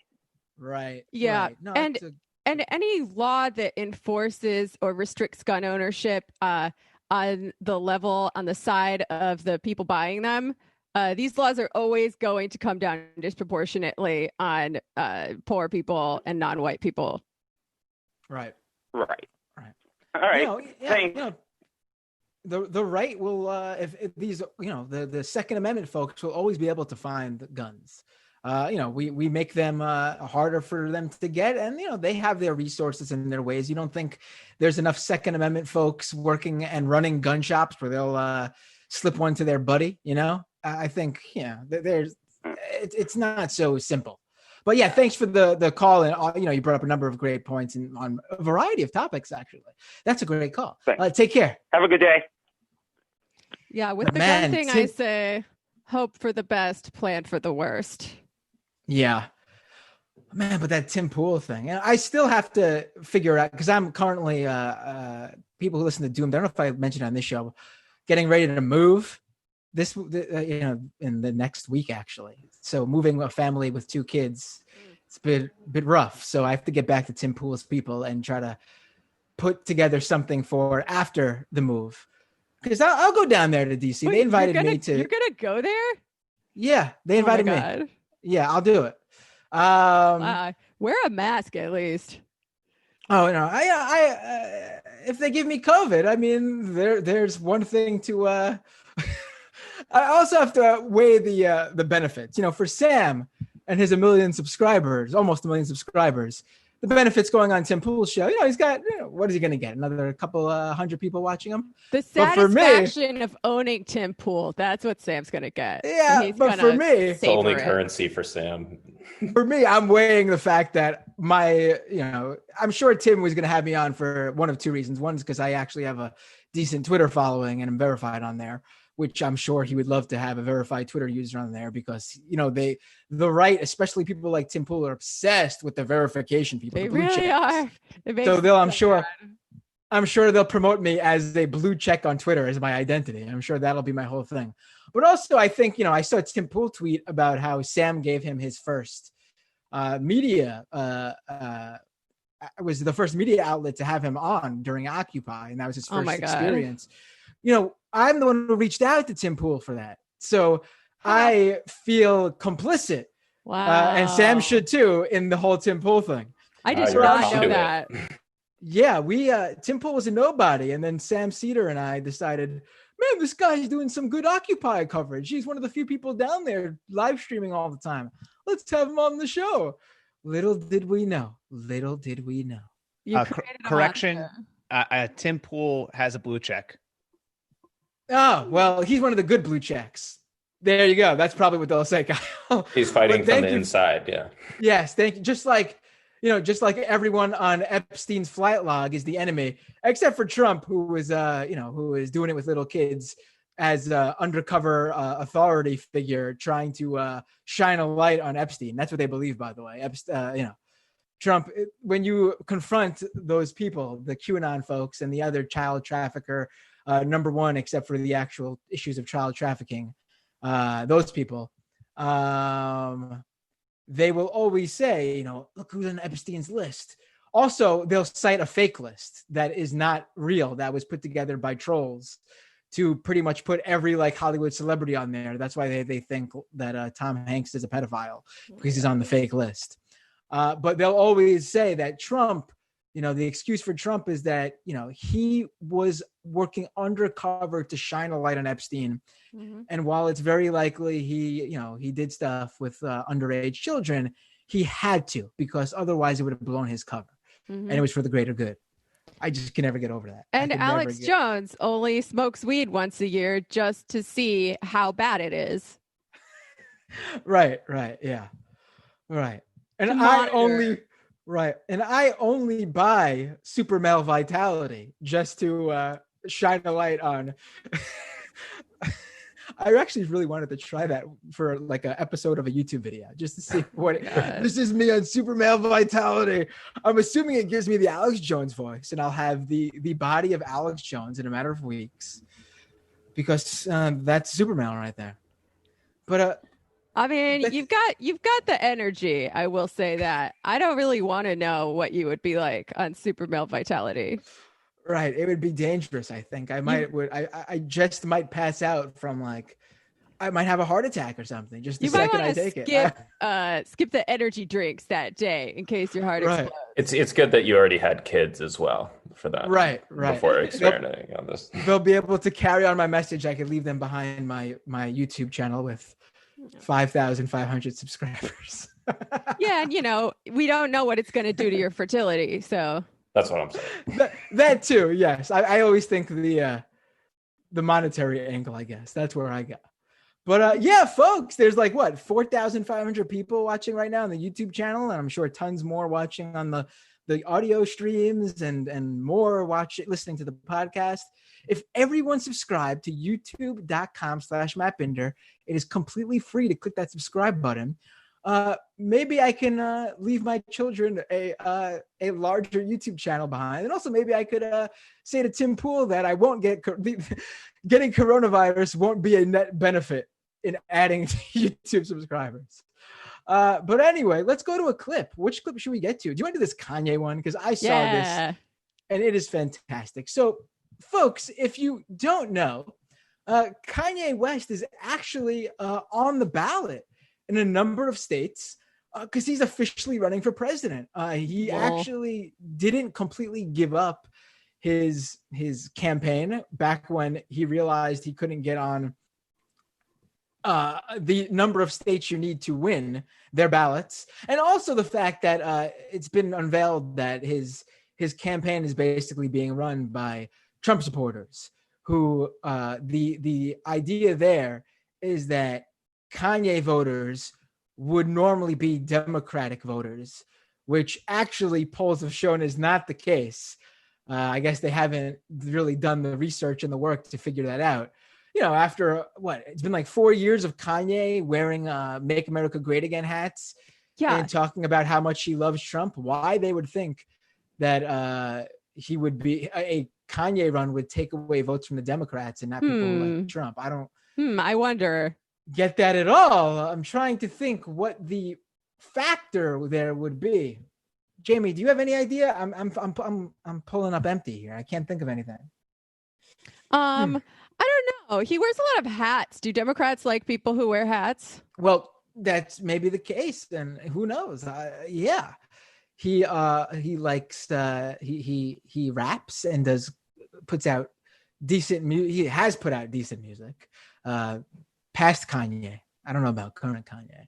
But maybe Democrats also have a taste in the fine arts, and that's why they think that would also appeal to Kanye. But anyway, if you're wondering who a Kanye voter would be, Kanye West has recently put out a campaign ad that showcases some people who have gone on record for this ad to say that they have proudly voted for Kanye West.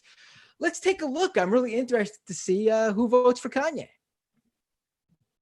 Mr. West wants the best for the American people. With the help from God, he will achieve this goal by winning the 2020 presidential election. I will be voting for Kanye West this year because America needs a leader who will actually listen to the kids. I'm voting for Kanye because I think this nation needs a strong leader with ideas, good ideas that can progress us, not liberal and conservative, but just like fact, and Kanye's that guy. I'm supporting Kanye West for president. As a young Christian, I'm proud that my vote is going towards a campaign that is faith-based and a candidate who cares about empowering the youth of America. I'm voting for Kanye West. When I think about my next president, I think about somebody who's going to help people, care about families, create jobs. These are things that Kanye West has already done. This is why I believe he will be our next president. I'm voting for Kanye. I'm voting for Kanye. Recently, I've casted my vote in favor of Mr. Kanye West. I support Kanye. I support Kanye West. Kanye West has my full support. My vote definitely goes for Kanye West. I am Kanye West, and I approve this message. Oh, hell yeah. Right in Kanye West. I love that's how it ends. Right in Kanye West. Wow. I mean, it's incredible that he would still do this, first of all, because it's pretty clear that he's going to do very bad at the polls. So I don't know, usually when you do these sort of egotistical runs that are just for press, you bow out really early on before you get the bad press that comes from losing really badly. The self-serving run usually ends when it turns out it's not going to be so self-serving. But those people, I'm trying to think what would be the overall description for that group. Okay, so this is what I saw. Okay. I want to get everyone's how they would describe these people. Because this is clearly a representative slice of the Kanye voting bloc. Absolutely. I saw a combination of cryptocurrency libertarian nerds, a base of young Black conservatives who would have never voted for the Democratic Party to begin with because they are young Black conservatives. And I saw a number of people who identified, I should say, as Christians.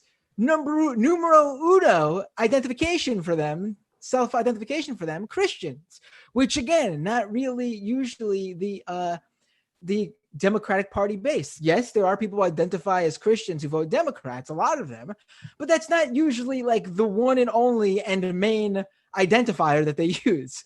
So seems to me like Kanye is pulling people who either wouldn't vote at all or would assuredly have voted for Trump.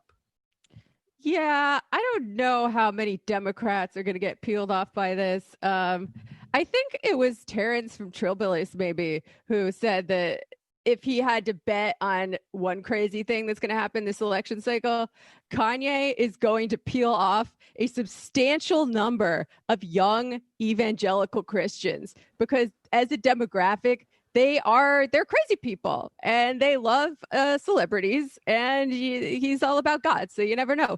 That said, I do think that Kanye would do a better job as president than either of the other two guys. So this is where you reveal that you're voting for Kanye as well, Jamie? No comment on that, on my personal choices, but like, I don't know. I feel like almost anyone, like I was talking with Leslie Lee about this, like almost any normal person off the street would probably do a better job than the people that we have to choose from. So that's my hot take. Right. But I'd also put those normal everyday people on the street over Kanye as well. And yeah. I don't know about Kanye being better than Biden. I think that's oh no. Oh, come on. That guy is let's yeah. Wait, it's kind of pointless. Maybe we'll find out. Matt, your description of who was voting for Kanye in terms of personality and everything, I thought was pretty spot on and a testament to your great reporting.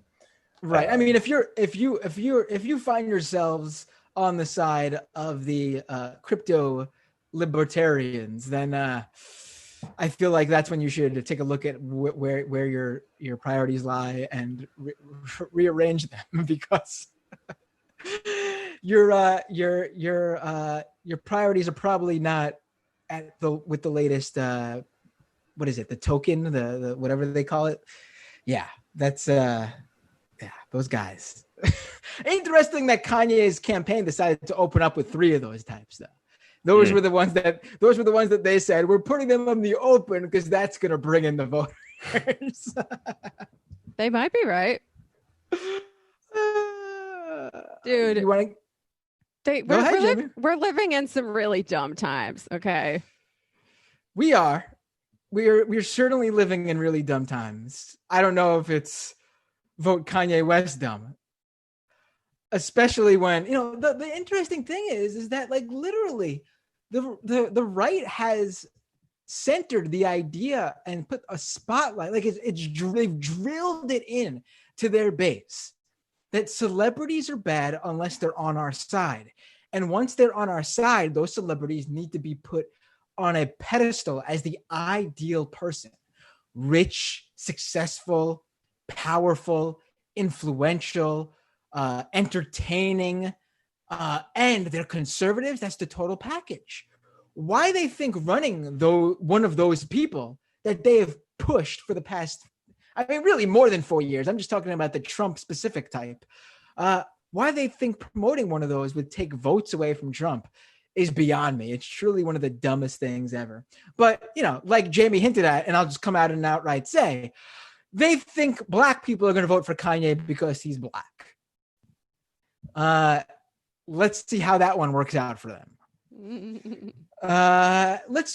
Do you guys know what, just to put a button on this, do you know what party Kanye is running under in some of the states where he is? It was a really funny one. I remember. It was like a really funny one. Can you drop that for me, Brendan, so I can laugh again? It would be a birthday party.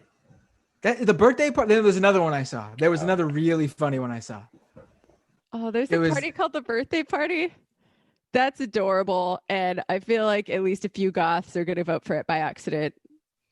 It seems like the birthday party should be who had the birthday song? Was that 50 Cent like 10 years ago, 15 years ago? Seems like if 50 Cent ran, that would have been his.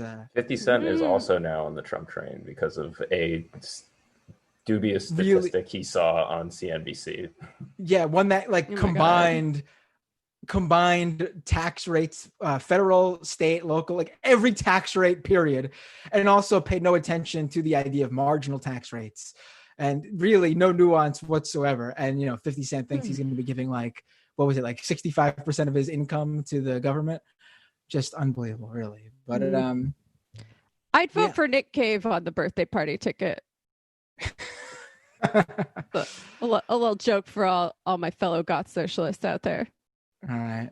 Well, and the alt community at large, I guess, because I know who Nick Cave is, and I've never been a goth. Goths and punks, there's a lot of overlap. We know about each other's music. We hang out together. Right, but there's crossover. They acts. play Nick Cave on NPR. Come on.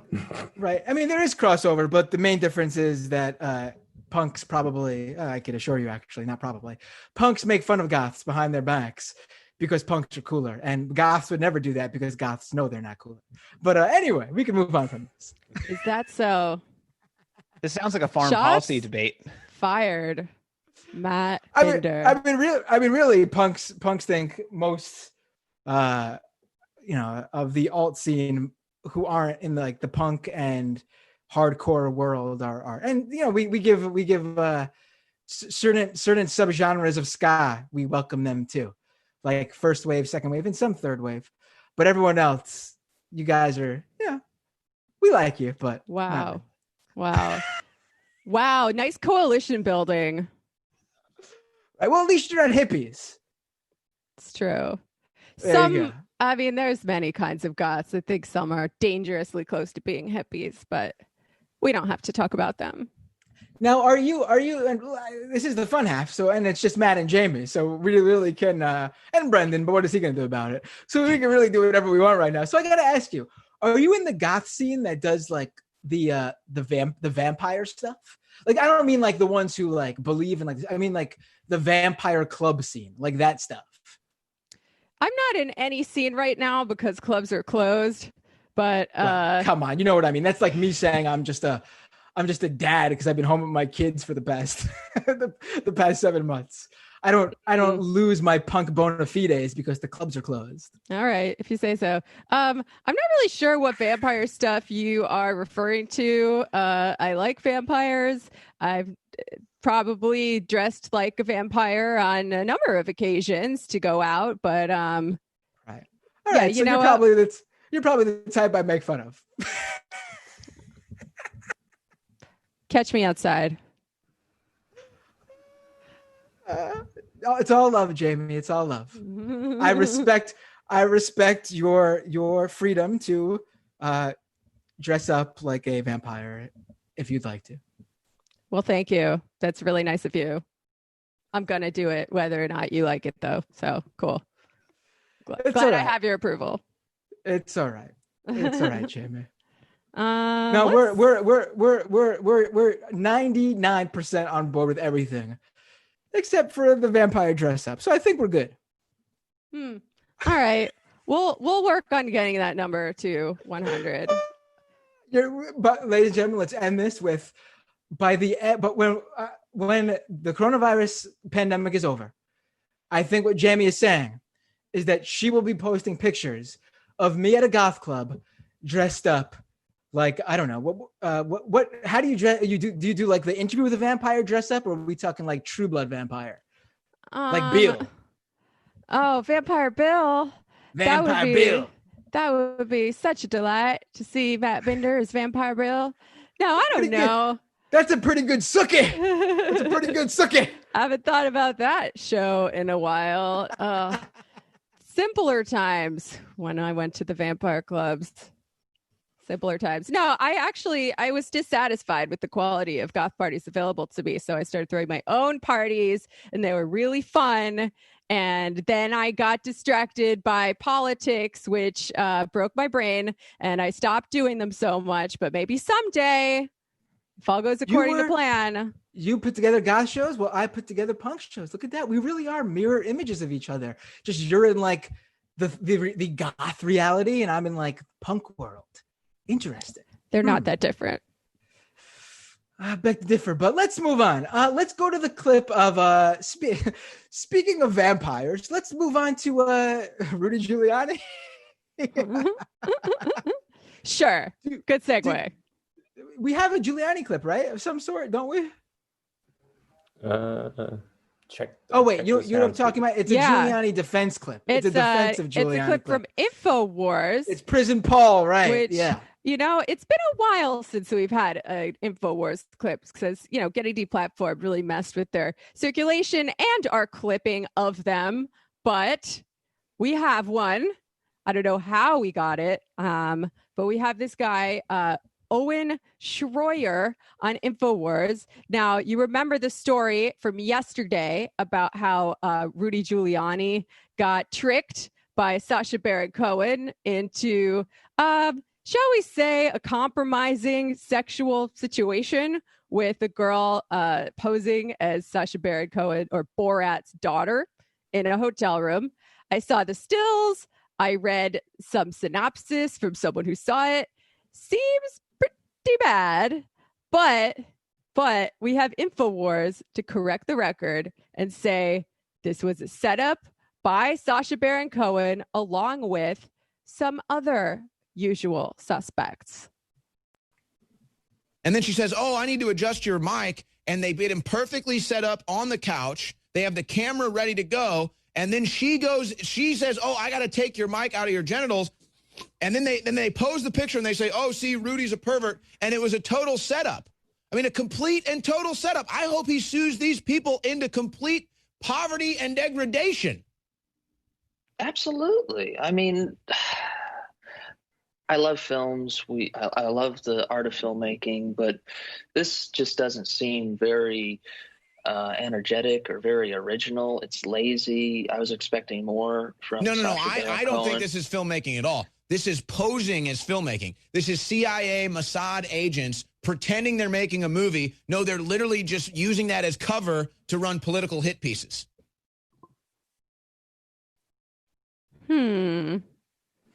Now, correct me if I'm wrong, but Owen Schroyer is the guy, is the InfoWars reporter.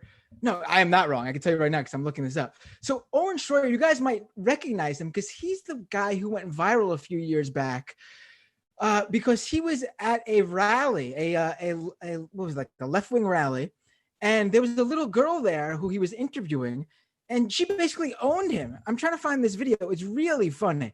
All right, here we go. Let me send this to Brendan so he could play it because it is hilarious. I'm dropping it in the chat here on Google, on GChat, Brendan. So play this if you have a second because it is hilarious. But anyway, yeah, these guys, I love how they're like, you know, we love movies. We respect the art of filmmaking, but the filmmaker here needs to be prosecuted for his art. Seems like really hypocritical and counter what you're claiming to be for. What do you think, Jamie? Well, I liked how they tried to do a little film and comedy critique at the beginning, right? Like before you get to the part about how it's a setup by the CIA and the Mossad, more importantly, it was just shoddy filmmaking. Right. I mean, that's the real issue here. Not the deep state. It's stuff, a bit broad, you know. Right. I Brendan, prefer his earlier work. How are you, young man? You're an idiot. Wow, who taught you that language? My mother. So your mother taught you that foul language? In the car. And why am I an idiot? Oh, wow. Oh, my gosh. That is, oh, my God. Nice. Why are these guys who claim to be like on the fringe and so edgy, why are all of them so prude? It is amazing to me, like the InfoWars guys who are all into freedom to say what we want, anti-censorship. People need to be able to spread their thoughts and opinions, free thought. A little girl giving him the finger and saying fuck off is like, oh, my golly gee willikers, I can't believe how dirty are these leftists. Oh my.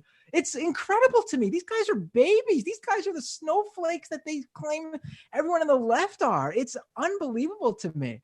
Like, these guys want to fight the lizard people who control the world and the Illuminati. They get so hurt that someone gave them the finger. I mean, it's unbelievable to me. Yeah, no, they're giant piss babies. But what I was going to say about the whole CIA Mossad connection, I guess the CIA makes sense, right? Because it fits in with these deep state conspiracy theories that we've been seeing all along from InfoWars. The Mossad is a little bit trickier, right? Because they're kind of trying to have it both ways. On the one hand, we know that the far right and Rudy Giuliani in particular uncritically support the state of Israel and its military activities and its, police force and all of that. On the other hand, they are very anti-Semitic, so they still could not resist making the connection between someone named Sacha Baron Cohen and, the deep state of Israel. But maybe there are some conspiracy connections that I just haven't made yet. I mean, that must be what it is, though, like in terms of like just how the Donald Trump administration and all these, people in the upper echelons of the government are Trump sycophants, except that there is a like coalition of deep state authority members who are like secretly working against Trump. It must be the same in Israel, where there's the Netanyahu supporters, but then the deep state Mossad people who are anti-Netanyahu, anti-Bibi, trying to take him down. Mm-hmm. And those people are obviously the I guess the more Jewish of the. Mm-hmm. That would probably be how they would explain it, right? Yeah, they're the bad ones. Right. I don't even know. They don't even know. Like their conspiracy theories are really like just all at this point contradicting one another because they don't even know where to go with them anymore. Well, we're creating like a bit of singularity now, aren't we, between these conspiracies? Sort of. A lot of these are getting wrapped up into QAnon, but the InfoWars ones are still in a league of their own. Well, number one, because Alex Jones hates QAnon because he's not in charge of it. He surely was a big fan at the beginning, but then once he realized that Q was becoming the central conspiratorial figure in those corners of the internet, and then eventually he or she or they, whoever is Q, is really the central conspiratorial figure on the right as a whole now. He is very jealous. So their conspiracies do not actually, there might be some overlap with some of them, but I don't think I've heard Q dropping any knowledge about Sacha Baron Cohen and the Mossad and what Owen was talking about in InfoWars. That's really that's an InfoWars original. They took his crown, man. They really, really hate that happened. What's his face? Jerome Corsi was on InfoWars a ton when this Q stuff first began, because he was their like source of most of the stuff, because Corsi was in it from the get-go, like from October 2017 when Q and we're almost coming up on that. We already had the anniversary of Trump kicking it all off, the 3-year anniversary of Trump kicking it all off when he said, this is just the calm before the storm to reporters. And that really set the whole QAnon conspiracy in motion. But we are just days away from the 3-year anniversary of the very first Q drops on 4chan, which really cemented that this was a conspiracy that was going places. And here we are. But anyway, Corsi was the InfoWars' QAnon beat reporter. And then he was going on InfoWars all the time. And then once Alex Jones got jealous, Corsi and Jones had a big falling out. And Corsi, I don't think he's been on since. Sad. Yeah. But let's go to this other conspiracy clip. I guess I just gave it away because I think if you hear it from the very beginning, you'll know it's a crazy conspiracy. But anyway, So the right is really digging in with these Hunter Biden leaked emails via an alleged abandoned computer laptop hard drive at a Mac store in Delaware. That New York Post reporters have actually tried to distance themselves from, because they also question the legitimacy of these claims from their own newspaper. But anyway, they're really digging in here, the right, because this is pretty much all they seem to have, as we are now less than 2 weeks away from the election. And what we know so far is that there are emails that appear to show Hunter Biden engaging in nepotism, trying to use his position as the son of Joe Biden, a former vice president, to put together meetings to try to gain, curry favor with Ukrainian businessmen. Again, there's nothing implicating Biden, and it just shows Hunter Biden apparently being thanked for introductory meetings of some sort. Again, no proof of these meetings happening. It could have just been an email with Hunter Biden saying he would do so. A lot of this stuff, again, is very iffy and is being sort of pushed forth as something that the emails don't show is there. But anyway, yes, the nepotism stuff is horrible, but the right, realizing, especially people like Donald Trump Jr., realizing that they don't really have a leg to stand on when it comes to the nepotism angle, they're trying to push that there are other things in these emails that, weirdly enough, as we inch ever so closer and closer to the election, haven't been released yet. I don't know why you'd hold this stuff.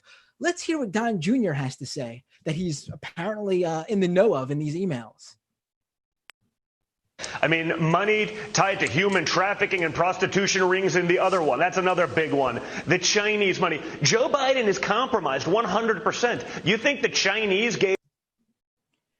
Right. So the Don Jr. is here on Fox spreading this insane conspiracy theory, which I'm going to bring up where this all began. So Natural News, which is it was actually a growing source of online health conspiracies, and was actually one of the, it was the number one source of health-related conspiracies on Facebook, until Facebook was forced to ban the site from being shared on its platform because they went all in with the drinking bleach stuff at the beginning of the coronavirus pandemic. Natural News. I just knew them as like big anti-vaxxers. They're big anti-vaxxer stuff too. Yes, they are still actually one of the main pushers of conspiracies related to health issues. But they lost their standing on Facebook because Facebook realized this stuff is dangerous. Because drinking bleach can be bad for your health. Shocker. They went all in with a story that says, this was the headline on Natural News. Exclusive. Chinese whistleblower reveals Hunter Biden sex tapes contain video of Joe Biden's son sexually abusing multiple underage Chinese teens. Now, InfoWars took this story and took it a step further with their own featured reporting, claiming Trump set to release proof of Hunter Biden raping and torturing children in Chi-Com blackmail scheme. Now, I would like to stress that this is now a story that's almost 15 days old. This was, not 15 days old, a week old, I should say. We're less than 15 days from the election, I'd say, but the story is a week old. And they haven't released any of this stuff. I mean, if you're holding on to a video of a presidential candidate's son raping children, I think that'd be a pretty big drop. I know there's the whole idea that, this is a person's son and they're not running. And that's actually a great excuse for why emails putting together business meetings aren't really that diabolical as they try to push them. But the raping videos of children would be a pretty big deal, I think. I think that would go places. Well, why they haven't released these videos yet, I don't know. Not if it's being suppressed by the mainstream media liberals. I mean, InfoWars has their own stream. They have a show every single day that doesn't rely on the mainstream press. If Trump would like to get this out there, InfoWars could get this information from the Trump campaign and air the video. They'd have the ability to do that. And, just like when Project Veritas, a clock strikes, a broken clock is right twice a day or something like that. Project Veritas had their one moment of truth when they received that leaked video of what was it? An ABC News reporter talking about how she was on top of the Ghislaine Maxwell story, and they said there wasn't enough there or something like that. Yeah, and that was a legit deal. That was the mainstream media was happy to cover that, regardless of the fact that it was released by Project Veritas, who is known to really put out reports that end up being complete and utter bullshit. That still made news. So, if they had these videos, it would certainly go places. I'm trying to think why they would not put out these videos. And the idea that when I talk about a presidential candidate's son engaging in fuckery, Donald Trump Jr. going out on mainstream media and talking about these videos as if they're out there and they exist and we all just happen to know about them. That's utterly, it's just insane. Like, how is this just aired on Fox News and they don't push back at all? Again, I know who Fox News is, but if you're alleging to be a legit news organization, how do you just let a president's son working as a campaign spokesperson say this shit? It's just, this is just more proof of the conspiracy theory, factory becoming the mainstream on the right. Like, all these conspiracy theories just go straight up to the right wing now. The mainstream right too. You have it in the Trump campaign. You have it in like the establishment Republicans, the good Republicans, speak out and poo-poo Donald Trump's tone once every 3 years. I mean, they're also complicit. They're sitting there taking this because it's for the greater good of getting a Supreme Court justice that they like, who's going to overturn Roe v. Wade on the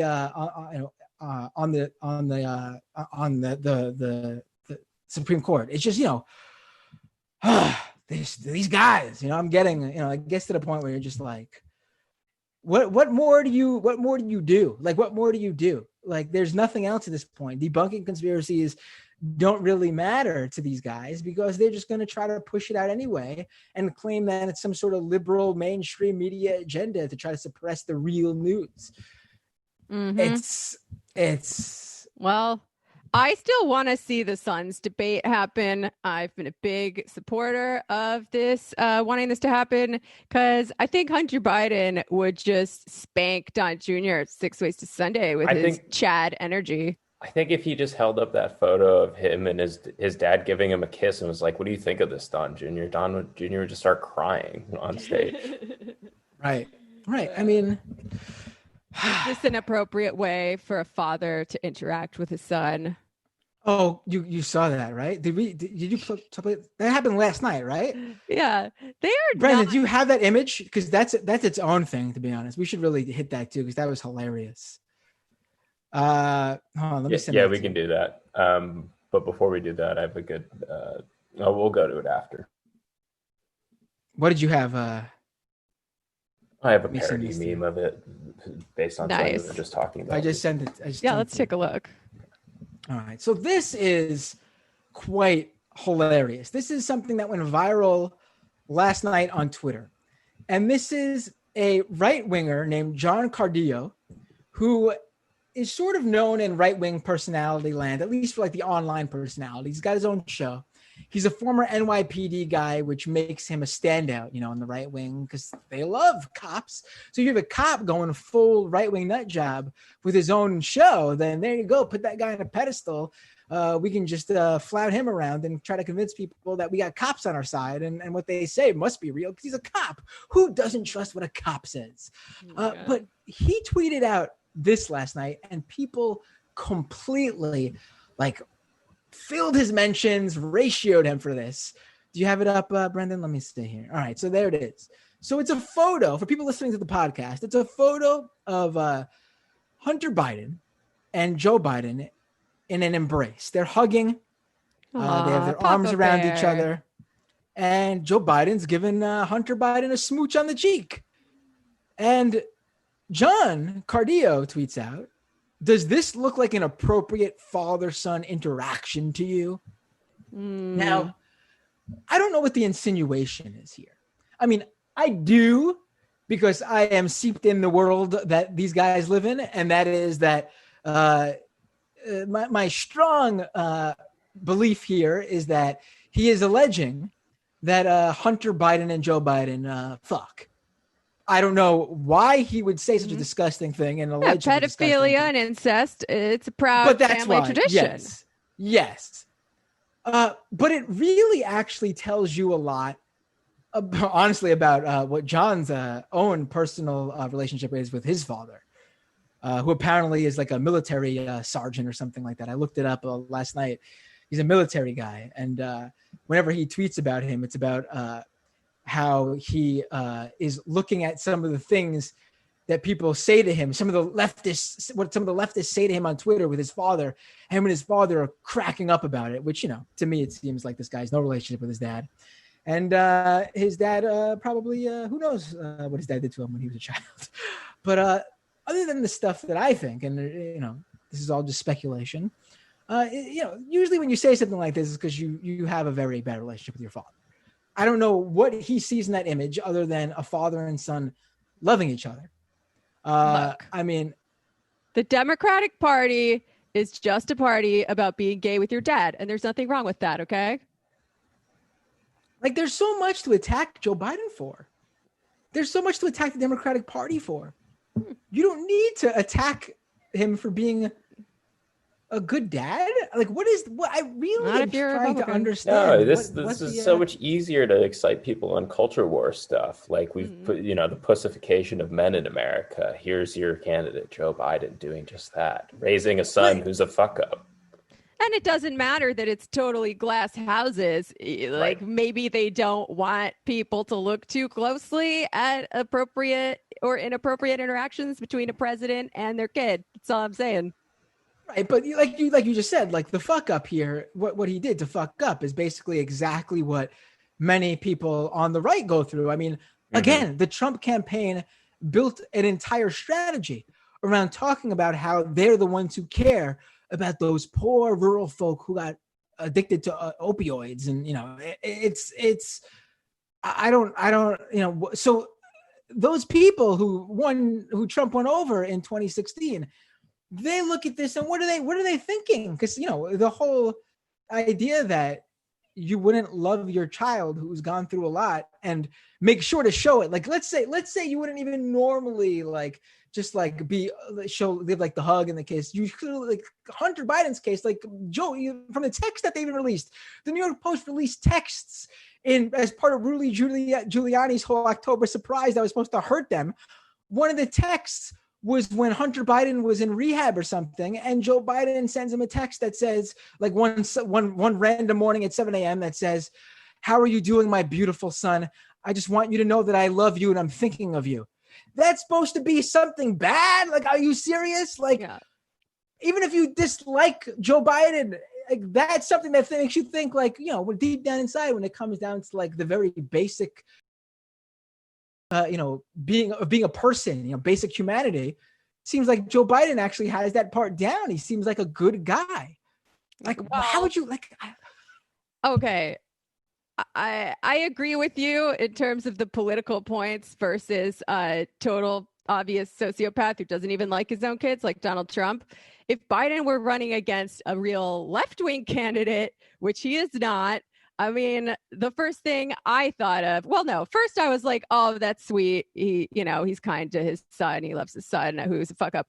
But immediately my mind went to the incredible amount of hypocrisy it takes for Joe Biden to have personal experience with somebody close to him who has substance abuse problems and still have gone that hard on the crime bill and still have punished other people's kids with no empathy whatsoever. So I just wish that understanding, that belief in, kind treatment and second chances would extend to people who are not the rich white children of Joe Biden.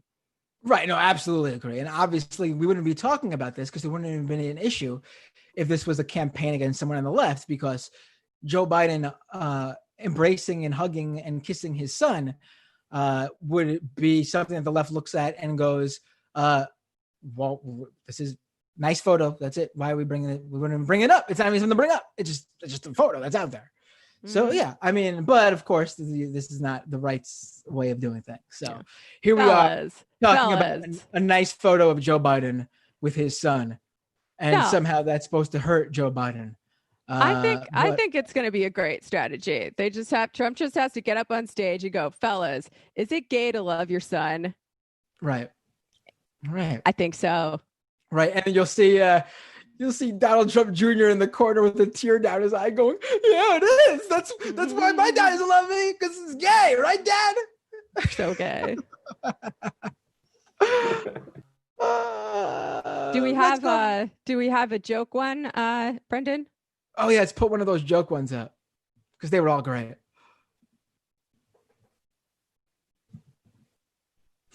Well, I guess we don't. Oh, there we go. Okay. All right. That's Alex Jones with who? That's not Owen Schroyer. That's someone else. It looks that's like, right?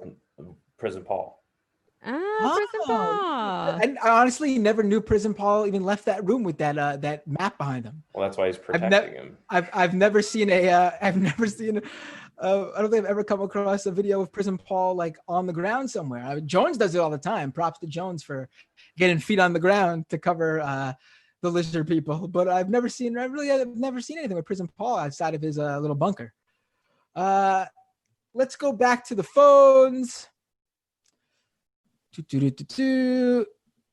704. What's your name? Where you calling from?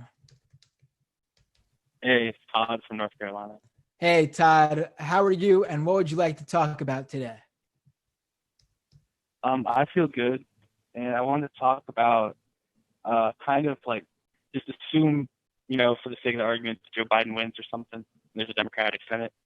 How they're going to act towards some of these like left-wing governments in South America. I don't know if you guys saw, but Ben Rhodes, who was Obama's DNI and is like one of those pod safe people, when after Moss went in Bolivia, he tweeted, I think, Trump's incompetent imperialism has been a headwind for the Latin American left. So I'm just kind of curious, like, I saw a couple steering members of the DSA, like International Committee, tweet about it, but it's like, I don't think we have any leverage over those people to say, hey, you can't talk like this, or hey, you can't coup these people. So I'm just curious about what you guys think our posture should be to these like freaks as they do come into power. We have so many people inside their parties. I think if the Democrats, and it looks like this is going to happen, so get ready to do this. I think if the Democrats win they hold the House, which is obvious at this point. They're probably going to even expand how many seats they have. They win the Senate, which is looking pretty like it very well may happen. They might, it might not be just like by one seat either. It might be by like a handful. And they win the presidency. Then the left needs to do exactly what the right did and the mainstream Republicans said this too, when they won all three. When they won both, House, Senate, and the presidency, we have a mandate. The people have spoken. The left needs to go out there and say and force this, like, get more active than ever. Again, this is the challenge, though, but this is what what the left's got to do, and say we have the mandate now. The Republicans didn't reach across the aisle for bipartisan compromise when they had their mandate. And their mandate, by the way, was due to the fact that they lost the popular vote. That doesn't read mandate to me, but they went with it anyway. And that's why they did whatever they wanted to do. So, the left, I think, needs to really I don't push. Think I don't think these decisions get made democratically, though. That's the problem, right? Like, they don't get made democratically. So listen, it's not. I'm just assuming something's going to happen. When Pompeo went to Brazil last week, I think they did a war game about invading Bolivia. I'm not saying that's what's going to happen, but it's in the water. So I don't know if we necessarily have the leverage to stop something like that, but I do wonder about how we should respond. And I'd also like to hear, Jamie, what you think about it too. Oh yeah, definitely. Jamie, well, definitely. She probably has a lot to say about it. But one more quick thing before we get to Jamie, though, because I want Jamie to say without whatever she has to say without me interrupting. Here's the thing, though: the people who were going to vote for who are going to lead the Democrats to victory, the base, the Democratic Party, honestly, usually do not. The majority of them do not care about these sort of foreign policy issues. They don't have a very strong viewpoint right now on, what's going on in Bolivia or whatever. However, we have an opportunity here on the left because, the Democrats don't want them to know about this stuff. So it's not like we're going to fight them on a game of like who's right and who's wrong. The establishment, when they're in power, they are able to do a lot of the foreign policy based on the fact that the average American has no interest or doesn't know any better. It's not an education battle for them. If the left can mobilize, and we are a stronger force than we've been in decades, if not ever in modern politics, at least, they have an opportunity to educate those people who want to understand and who don't want to just run off and go to brunch when this election's over. And when that happens, maybe the left could have the numbers, maybe not on everything, but, a coup seems like a pretty bad thing to everyone involved. To everyone, if you explain to them, we're basically going to be overseeing the deaths of innocent people. And I think that is something that maybe we can work on and actually, will the Democrats really feel like that's something to risk losing in a midterm election? Because, they'll have very limited time to get done what they want if they can't mobilize their base again in 2022. And that could be something 2022 is a good Senate year for them too. So they could even grow if they don't screw it up. That's a big hit for them. So exactly. So there you go. Another reason to try to mobilize as many people to say, listen, if you don't want a repeat of 2010 and 2014 midterms, then, get with the program here. It seems very simple it seems, what I meant to say is it seems simpler said than done. But again, we're dealing with a relationship that we've never seen before. When Obama ascended to the presidency, we basically were in a scenario where everyone would it's sort of similar in terms of everyone voted because they didn't want, they wanted to see the Republican Party, which was just led by George Bush for 8 years, out because of what George Bush administration did. But I think now the left part, the progressives and the leftists that are part of that broader coalition that just wants the Republicans out, are make a much bigger portion of it. So, we're dealing with a different dynamic this time around, I think. But go ahead, Jamie. Yeah. So in terms of the potential foreign policy of a Biden administration, I'm not terribly optimistic about it. I do think it would be better than the foreign policy of a Trump administration. I know I've got some friends who are really, really obsessed with Cuba and have friends there who all believe that Biden would continue Obama's foreign policy with Cuba, lifting blockades, probably lifting sanctions on Iran as well. And for that reason, they are supporting Joe Biden, which fair enough. I will say, in terms of Bolivia, Bernie Sanders was the only candidate running in the primary who was willing to call this out correctly as a coup, as it was. Even Elizabeth Warren was not willing to say anything about it. So that doesn't make me feel terribly optimistic. I do think that there are things that the left can do, just like under any president, to push the foreign policy on this issue. And it's a little bit complicated, right? Because if you just talking about, I listened to an episode of my own podcast about Bolivia last night that I wasn't on, so I feel like I have like a medium brain knowledge of this, at least now. It was not directly an imperial coup for lithium, as like that tweet by Elon Musk implied, right? It was a lot of internal issues in this country that really got out of hand between the different factions. And then, of course, once the coup had been carried out, the U.S. legitimized it. That required zero manpower just to recognize the they interim. also created they manufactured the fraud allegation, which definitely is Yeah, no, they definitely helped in some like very lazy ways, but they were not the primary engine behind the coup. That was the far right in Bolivia and the bourgeoisie. But I think it's a little confusing because they didn't actually have to do a coup for lithium. Bolivia was open for business, right? U.S. companies could have already gotten China and the U.S. I think. gotten contracts with them to mine the lithium. So on that level, in this particular case, the U.S. didn't necessarily have a financial stake in the coup, but they still don't want examples of successful democratic socialists or social democrats, whatever you want to call Evo Morales, riding into power amid popular grassroots support, carrying out programs of nationalization, et cetera, never underestimate the threat of a good example. So I have to imagine. Also, the first thing the RSA did too was establish diplomatic relations with Iran and Venezuela and Cuba that their coup government had cut off. I'm sure the U.S. not love. Yeah. So I have to imagine the Biden foreign policy on issues like this would be probably a continuation of what we saw under Obama, but.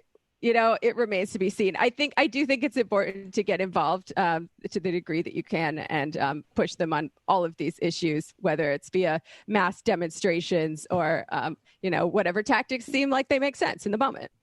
Right. And also, I think you brought it up a bit, but it also depends on who in that country is being supported by the coup as the next, the next administration to take over.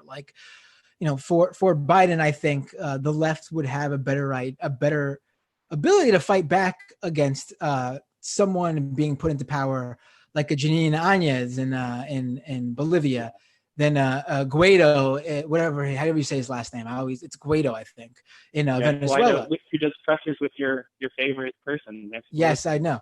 Because, really, there's two types usually. You have the neoliberal coup and then you have the far right fascist coup. And, under Trump, you get both. Under Biden, I think we'd be able to have a much better chance fighting back against a far right one like we saw in Bolivia. And also, on top of that, to the degree that those two things are different. Right. I'd say it is different in terms of how also, and this is something that I was thinking about because me and Michael Brooks would talk about it a lot when I was there in the office with him. The left here needs to work more with the left in other countries too. Yeah. And if we can, put those voices, spotlight those voices, and maybe make people who again don't care so much usually about these issues, if maybe they could hear the plight of the people on the left who they should view as their side, then maybe that would be a helpful way to help fight against a possible coups under the Biden administration too. I'll never understand people who are pro-Israel but pro the Netanyahu regime in Israel at least, but anti-Trump. I don't understand that. He's just the Trump of Israel. Right. But also he's one of Trump's biggest supporters too. Even if you don't care about what happens in Israel, he's one of the biggest legitimizers of Trump on an international level. Well, Zionism's a hell of a drug. Right. But Israel aside though, we could replicate this in other countries too. Why are we not working together in tandem with the left in Brazil as they are under this far right regime? Because it's, we need to do this, and we need to replicate this in every country where there is a right-wing or neoliberal administration in power. And I think, doing that and highlighting those voices on the left to people who just might not know too much, who are Democrats over here in the US, that could also be a good way to gain numbers in terms of fighting these sort of things. Yeah. But again, everything here is easier said than done, but it's going to be, that's what it is. Yeah, I agree that the left, the American left needs to get a lot more internationalist in scope. Mm-hmm. Like, we need to be not just supporting however we can, but like talking to workers' movements and anti-capitalist movements around the world to see what we can do to support them, what we can learn from them, and if there's any other ways we can work together in the future.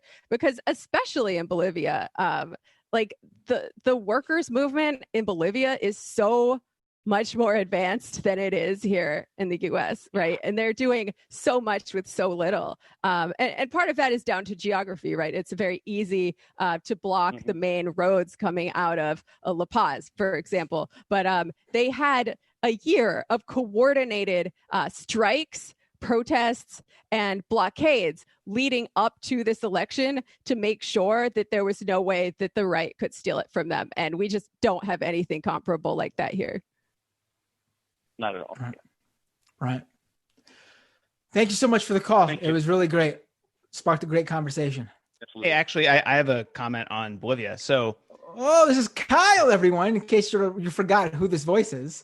Go ahead, Kyle. So, to what Jamie was just saying, I actually lived in Bolivia for a summer in 1999 when I was 14, and I went there to play and train for soccer, and got to really experience the country and got to learn everything. But the biggest takeaway was just, like Jamie was just saying, left solidarity, learning about other countries. One way to do that is to go there and see it. And so that changed like my outlook on life, politics after that trip. Totally different. Wow. Right. Hopefully we'll be able to travel again real soon. Now I got to ask Kyle, were you being scouted for the pro soccer leagues, like for FIFA, or did you just go there for a vacation trip, like a vacation abroad, part of like a soccer camp? It was more or less a soccer camp, but okay. No, I didn't end up playing in college. I got an offer to play at RIT for Division III, but I didn't think I could do it and do schoolwork, so didn't do it. Well, you should have, because when you mentioned how you spent the summer in Bolivia to play soccer, it made it sound like you were about to make it to the pros. We had the next Messi over here. No, I was a right back, so not a Messi. All right, well, but yeah, and also this is another thing that Kyle was talking about and it just made me think. Interesting enough, the only other country I've been to is Peru, and I will say this though, I think the left here should also understand the dynamics of these different countries much better too, in terms of how they have their history with different political groups. Like Bolivia, for example, is very left-wing because they've had good experiences with the leftist movements and administrations there. Whereas a country like Peru, actually, they have a right-wing government, and they've had bad experiences with right-wing governments, but they've also it's also much more right-wing over there because they've also had some bad experiences with left-wing movements there as well. So I think we also need to be aware of some of what's going on in these countries as well. Not all, when people think of South America, they think of the leftists, or at least when we on the left think of the leftist countries. And unfortunately, they're not all left. I mean, Peru has, how many former Peruvian presidents have spent time behind bars because of corruption and various issues in Peru? Yeah. We need to partner with workers' movements everywhere. And, if those movements run through the state, critical support for the state. If they don't, just support the workers' movements. Right. All right, let's go. Okay. You have a clip. What are you thinking about, Jamie? I would like to make sure we get to this landlord clip because I think it will inspire some really good 5 minutes hate from us. We do that before or after we take another call. Let's actually do that now because I want to make sure we get to it because this is a pretty great story. Pretty great story. You never know, when some libertarian's going to call in and just preempt the rest of what we had planned for the fun half. Right. So why don't you take this away then, Jamie? This is your story to kick off. Well, we got a local news story here about the landlord of a trailer park in Colorado. Not sure exactly what town. Oh, Fort Morgan, Colorado, who has used his First Amendment rights to send a note to the residents of his trailer park saying that if Joe Biden wins the presidency, he's going to double everyone's rent. However, if Trump is reelected, he's going to freeze the rent. He's not saying how to vote. He's just saying what he'll do based on how everybody else votes. So let's play that. Several people who live at a trailer park in Fort Morgan sent us emails about a potential form of voter suppression that landed on their doorsteps last night. It's this letter, allegedly signed by the landlord of the mobile home park, saying that a vote for Democratic candidate Joe Biden would be voting for a big increase in their rent. It says in part, in all caps, if Trump wins, we all win. If Biden wins, we all lose. 9 News reporter Liz Kotelik has the story. I was like, are you serious? My mom was completely shocked. She's like, this can't be possible. Cindy Marquez translated the note to her Spanish-speaking parents. It's addressed to all tenants at Ed Pagel's trailer park in Fort Morgan and looks to be signed by their landlord. So he basically told us that if Biden won, our rent was going to double. Because the price of everything will be increased, the letter says. Taxes, utilities, gasoline, groceries. But if the current president is reelected, rent will not be raised for at least 2 years. We can't control how the whole election goes. We can't control what everybody else does, I mean, we can't control the results. The obvious question here, is this legal? We reached out to the Secretary of State's office, who told us they received a complaint and they're passing it along to the Attorney General. Voting is your choice, the letter says. We're just informing our tenants what we will do according to the results. Our family lives paycheck to paycheck, and right now, we barely make things out with what we get, with what my dad gets. So an increased rent will not cut it for Cindy's family. She says others in the mobile home park would not be able to afford to stay either. She says her neighbors are confused and worried as Election Day gets closer. It was mainly hurtful, How could someone say something like that or basically threaten us according to something that we can't control? Liz Kotelik, 9 News. It's Jamie, let me ask you a question. Has your rent gone up under the Trump administration? I don't believe so, no. Well, thanks for ruining my example. My rent has gone up during the Trump administration. What about you, Brendan? My rent, I moved, so. Oh, yeah. What am I talking about? I moved during the Trump administration, so it definitely did go up. You're paying more. I'm sorry to ruin your setup. Yes, my rent has definitely gone up during the Trump administration. And let's continue with these examples. Do you notice groceries and other goods that you buy, necessities, do you notice that they are a bit more expensive over the years as the Trump administration's continued on? They do seem to be getting more expensive. Right. Things like that go up in price as time goes on. Interestingly enough, workers' wages, they have not risen though under the Trump administration. That's interesting. But anyway, back to what's in this clip. It's really just, you know what? I want to point this out though, because I saw someone tweet this. I can't remember who. I think it was, I can't remember who.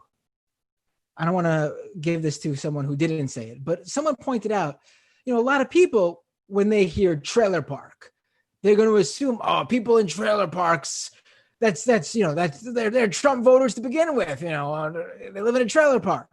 Yeah. But note here who's complaining about it. One of the families, well, it seems like multiple families who live in this trailer park, and who's the one forcing their own support of Trump on these families? The owner, the business guy of the Trump of the trailer park. Yeah. So again, when we talk about who supports Trump, We're not talking about the everyday rural Americans who live in these trailer parks. We're talking about the guy threatening the poor workers in the trailer parks to vote for Trump or he'll raise their rent. Mm-hmm. We have to keep that in mind when we talk about who Trump's base is. It's the boat parade people. I'm sure this guy, what's his name? Bernie, unbelievable. This guy's, the landlord's name is Bernie, but Bernie Pagel or whatever. I'm sure this guy is probably's got a boat and partakes in boat parades. Mm-hmm. We have to really remember who supports Trump here. Yeah. And there are some workers who support for Trump, and a lot of them actually end up coming out and saying they were duped. They were fooled in 2016. Yeah. The white working class, quote unquote, gets blamed for a lot of stuff that it didn't do. The proportion of poor whites who vote for Trump is actually pretty low, because guess what? The proportion of poor people in general who vote at all is pretty low. There is a small slice of the white working class that votes for Trump, but traditionally the social base for a far-right party such as this, and the social base for it currently in the U.S., is the petty bourgeoisie, small business owners. Now, that doesn't mean that all of these people are rich, right? You could be a struggling small business owner. You could be a bad small business owner. But, they're definitely doing better than the people who are living in the trailer parks. And these are the people who are voting for Trump. These are the people who are showing up and saying crazy things. And these are the people that we really can't compromise with.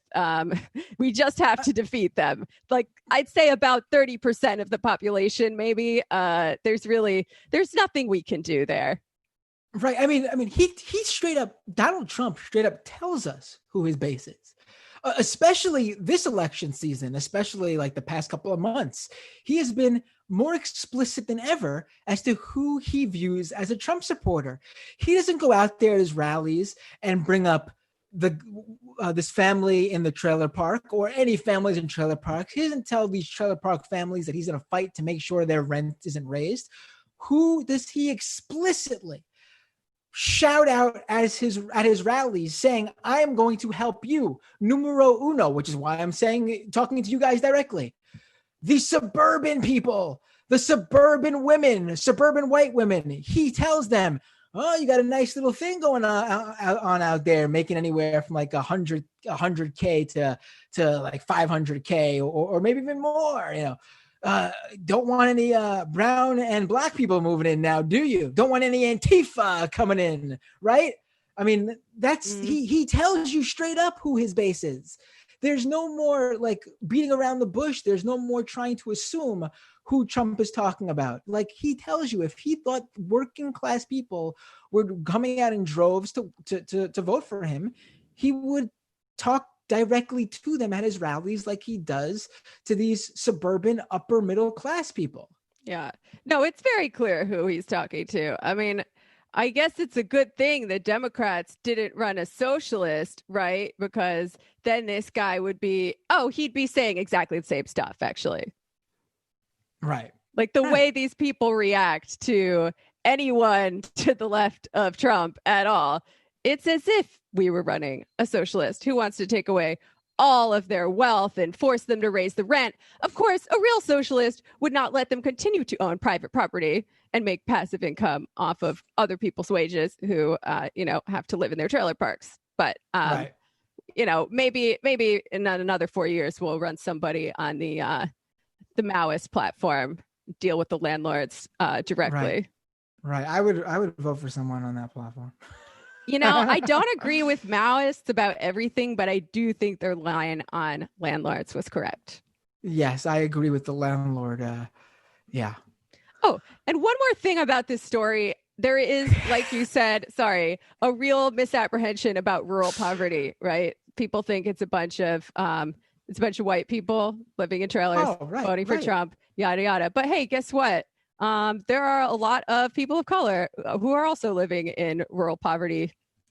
Right. So, I don't understand how liberals, libs, shit libs I'm talking about. I don't understand how they continue to have these backwards understanding of people who live in these rural areas and people who live in poverty. I mean, they literally always bring up when the issue of immigration comes up, oh, who's gonna do the hard labor, manual labor work of the picking the fruits and the vegetables and stuff like that. Where do you think those people that you like to use as your example, where do you think those people live? Like, I don't understand. Like, it's just, Yeah. Well, but yeah. Maybe don't abandon those people. Don't abandon those states. These states are controlled by a small minority of, petty bourgeois right-wing assholes, but the majority population is very oppressed by them and, could use some solidarity. Right. All right. Let's go back to the phones. 816, what's your name? Where are you calling from? Wolski. Hey, how are you? I'm from Nevada. I'm hearing some different Wolski. You got to turn. Yeah, I hear. Turn down the show in the off, background. And just talk on the phone. I don't have the show. We have a bad connection there. Hang on. I'm gonna give you one more second to try to fix it. Otherwise, we got to move on. I'm sorry. I don't hear myself now. So if you fixed it, there you are. Well, all right. Yeah. Go ahead. I'm Green Party usually, and I only go Democrat whenever something really bad's happening. I can't hear you guys. There is still echo, so I'm gonna let you say what you have to say, and then we're gonna we'll address it. So, but I'm gonna have to let you talk first, and then we're gonna have to talk. Hello? All right. I'm sorry, buddy. Looks like we have a bad connection. You got me? Let's go to 909. What's your name? Where are you calling from? Hello. This is Frank from beautiful San Bernardino, California. How you doing, Frank? What would you like to talk about today? Well, I guess first I got a gripe to settle because I've been holding for a while and I missed the damage report, which I usually watch every day. And yeah, a little upset about missing that. But otherwise, so I wanted to talk to you because I saw your video last week on Prop 22 in California. Okay. And I am a driver for both DoorDash and Grubhub. And as far as the independent contractor status is concerned, we would like to actually keep it. So I would actually recommend, if people cared about the independent contractors and how much they make and their flexibility, you should actually vote yes, because as of right now, the way I have it down, my case is just a case for me, not for everyone, but I make about $30 an hour doing this, and I only work about 6 hours a day. So I don't know a lot of other jobs out here right now that are paying that. And if we become employees, there's no way they're going to pay us anywhere close to that. So, and they're willing to also make a lot of concessions on helping pay for health benefits and guaranteed hourly wages that are higher than the minimums for the state right now. So that's my 2 cents on that. All right. I mean, I'm sure there are drivers in your situation who being an independent contractor works out better for them. You could probably replicate that same scenario in pretty much any industry that uses, that takes advantage of the independent contractor status. But, don't you feel in some way, maybe not in your case, again, because you say you're only working certain hours a day, but don't you, there are workers out there who say that they feel like they are treated as employees, and there are certain restrictions that don't fly with independent contractor status. And that to them is where is one of the areas that where Uber and Lyft fail them. Again, I'm trying to think of different areas where to go up against what you're saying. But of course, to contradict what you say, there's also drivers who make a lot less than you make and work a lot more hours than you. Yeah. What these workers... Right. I agree that Prop 22 is sort of a Band-Aid solution. because the only thing that's really going to exert power against these giant companies is unions. But becoming an employee rather than an independent contractor actually entitles you to a bunch of labor protections and makes it much easier to form a union, whereas with independent contractors, it's illegal in most places. Where did you say you were from again? San Bernardino, so Inland Empire, Southern California.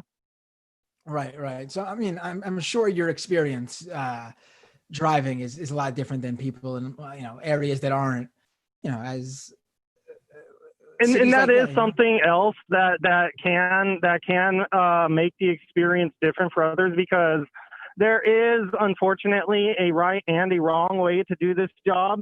I think a lot of people get suckered into the chase on trying to take as many deliveries as possible and trying to do, in the case of like Uber and Lyft, as many rides as possible. But that's actually not the way you want to do it. You want to be very selective on the things you take and the orders you do, because that's where, you get to learn the system and then be able to only pick the orders that are going to be worth your time. And if they're not worth your time, you just go.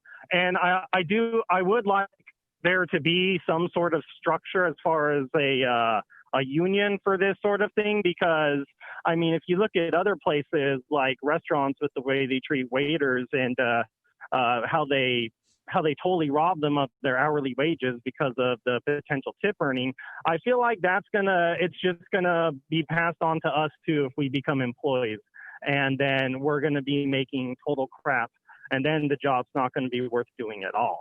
And then who knows, the whole industry might even implode under itself. And maybe that's a good thing. But I know a lot of people, myself included, do depend on this work. And I can only see us becoming employees being a bad thing, honestly. Well, look, most people are already making total crap. $30 an hour is not typical for somebody who works for these app services. Right, but even if you, I'm trying to take this from your perspective to try to make you see what's wrong with Prop 22. Because even if you believe that your status as an independent contractor is good in your scenario, are you familiar with Prop 22 in totality though? Because I remember seeing this, and I wanted to pull it up. This particular, it's from, I'm going to make sure I get the source right here, from the LA Times. If Prop 22 passes, could it be changed later? That's the question. Now, this is what the report says. It would be very difficult. Proposition 22's text carries language that aims to block further legislative action targeted at gig companies. If passed, amending it would require a 7/8 supermajority of the legislature. In California, a law created by ballot measure can be changed only by another ballot measure unless the original measure specifies otherwise.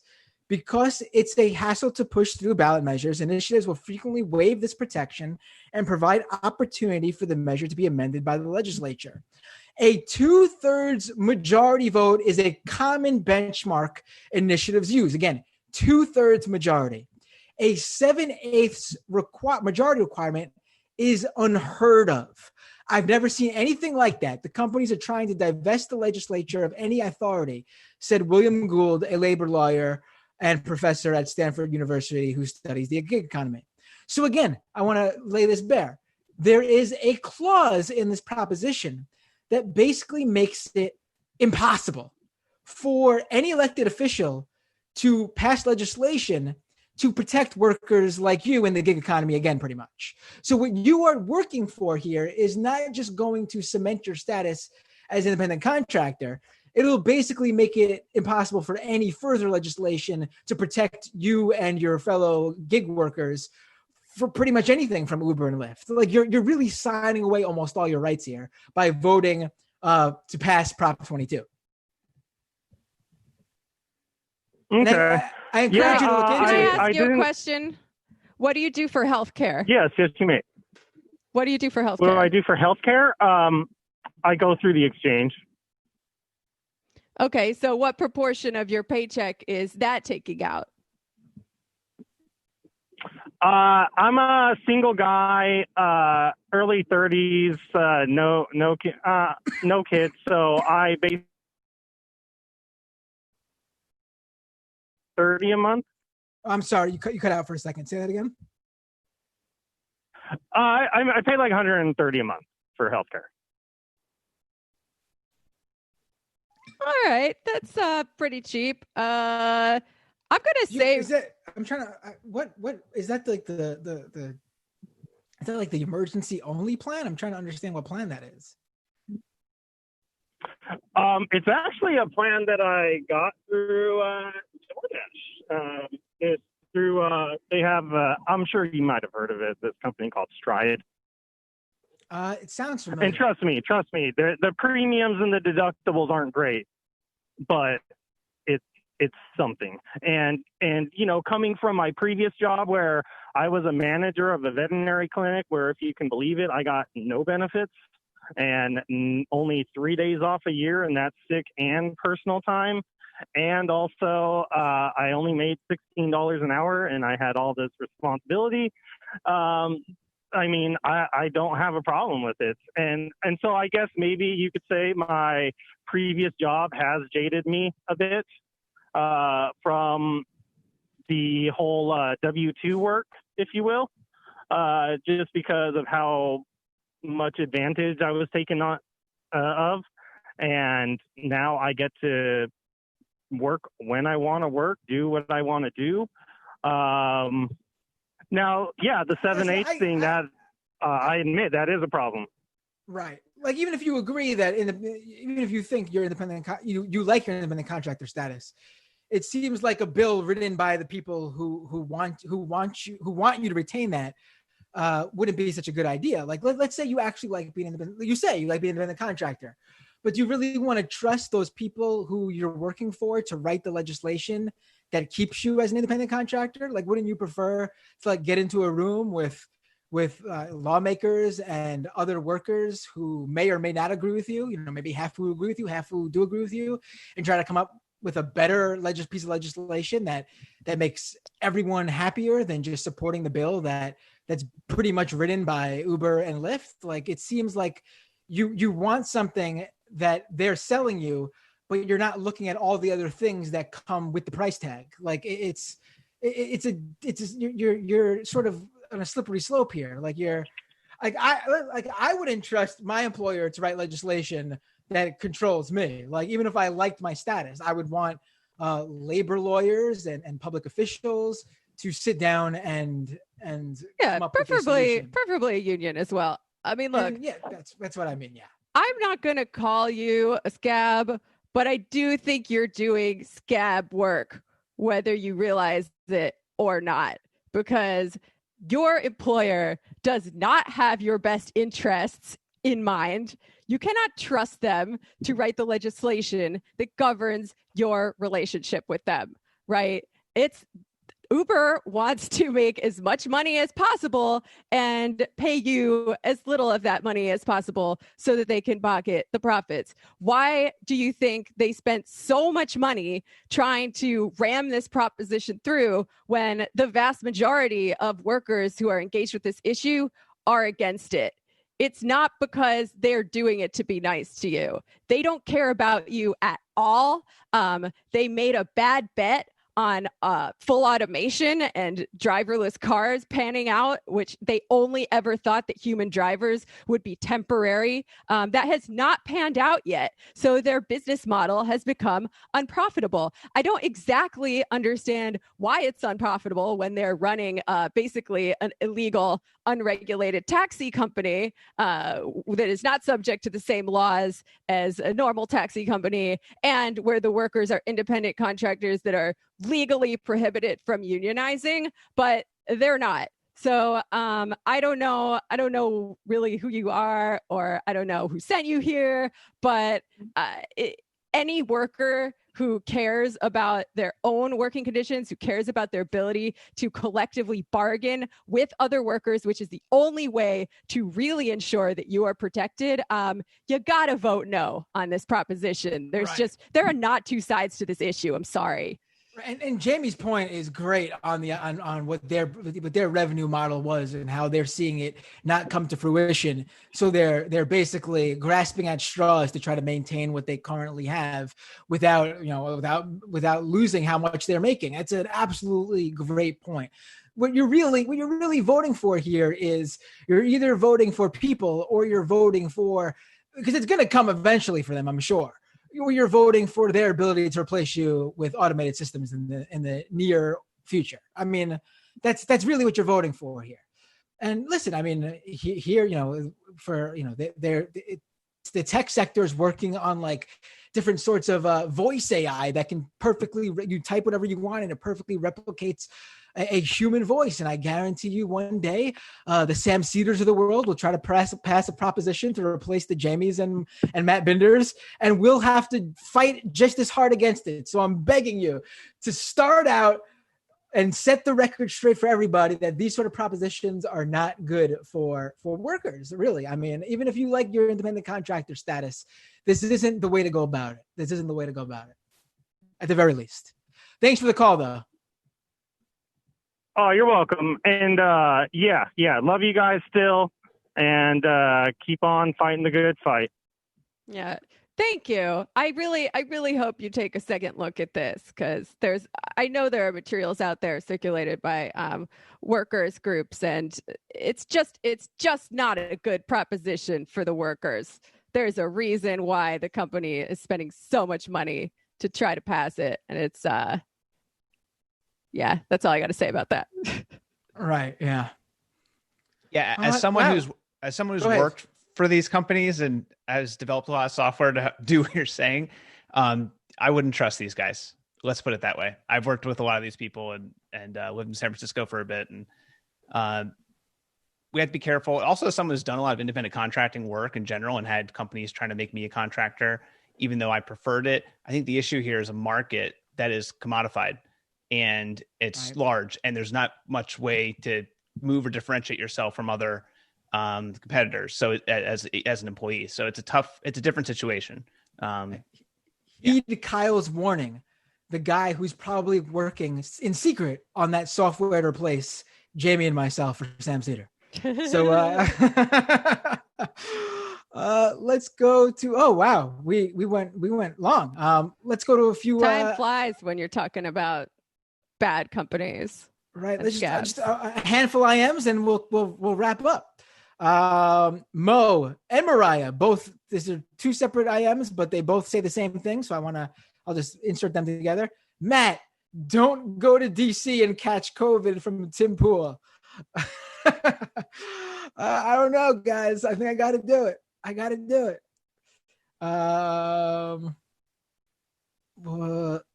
Tim from Illinois says, leave our vampire queen alone.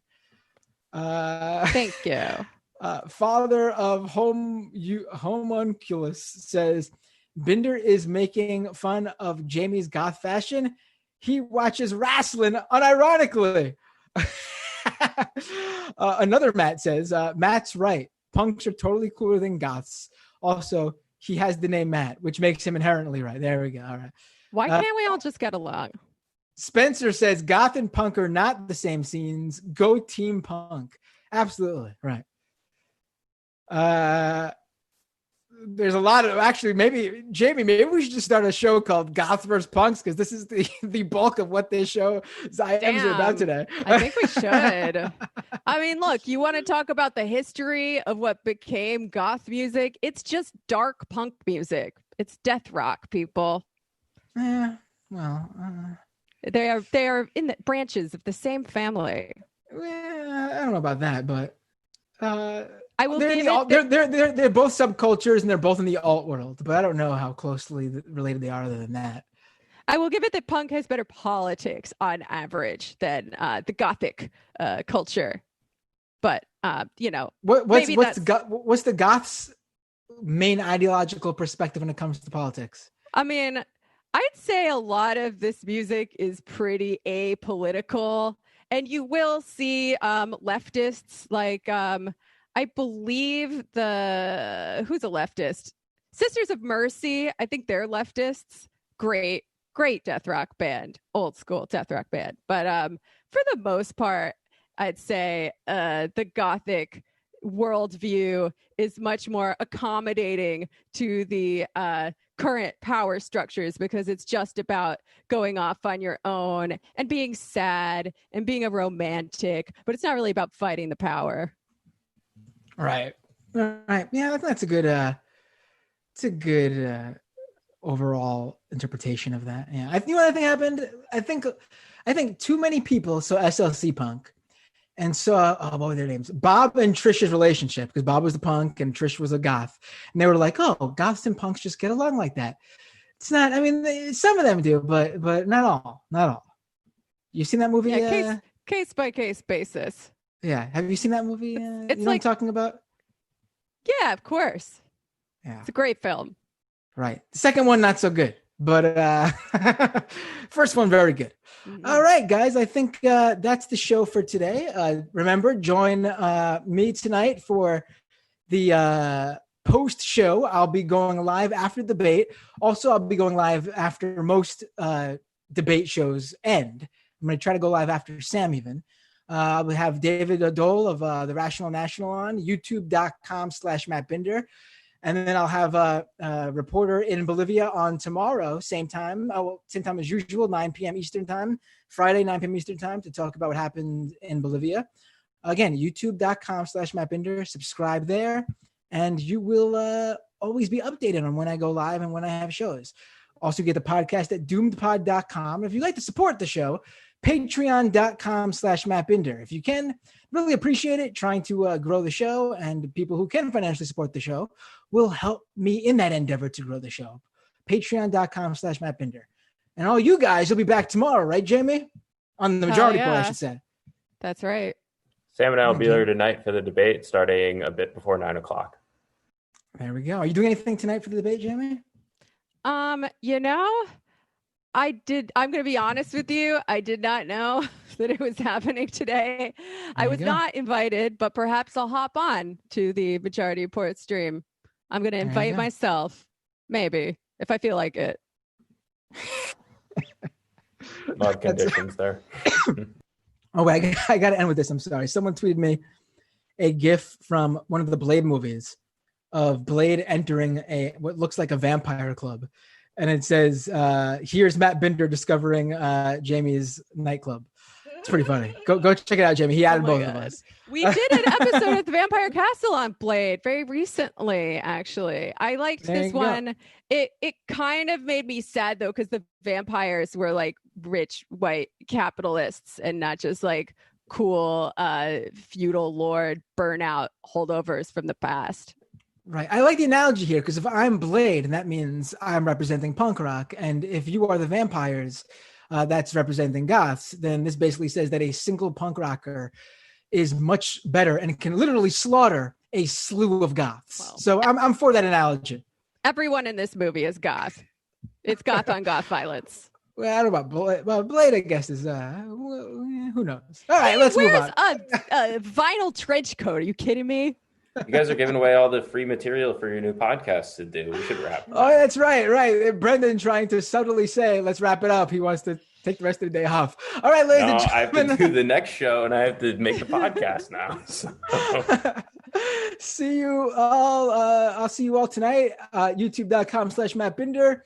And Brendan and Sam will see you tonight also on the Majority Report debate coverage. And Jamie might be there too, but she'll definitely be on the Majority Report tomorrow.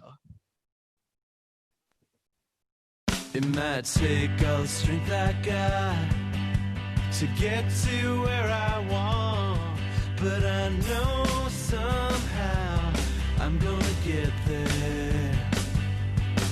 I wasn't looking when I just got caught between the truth and the lie.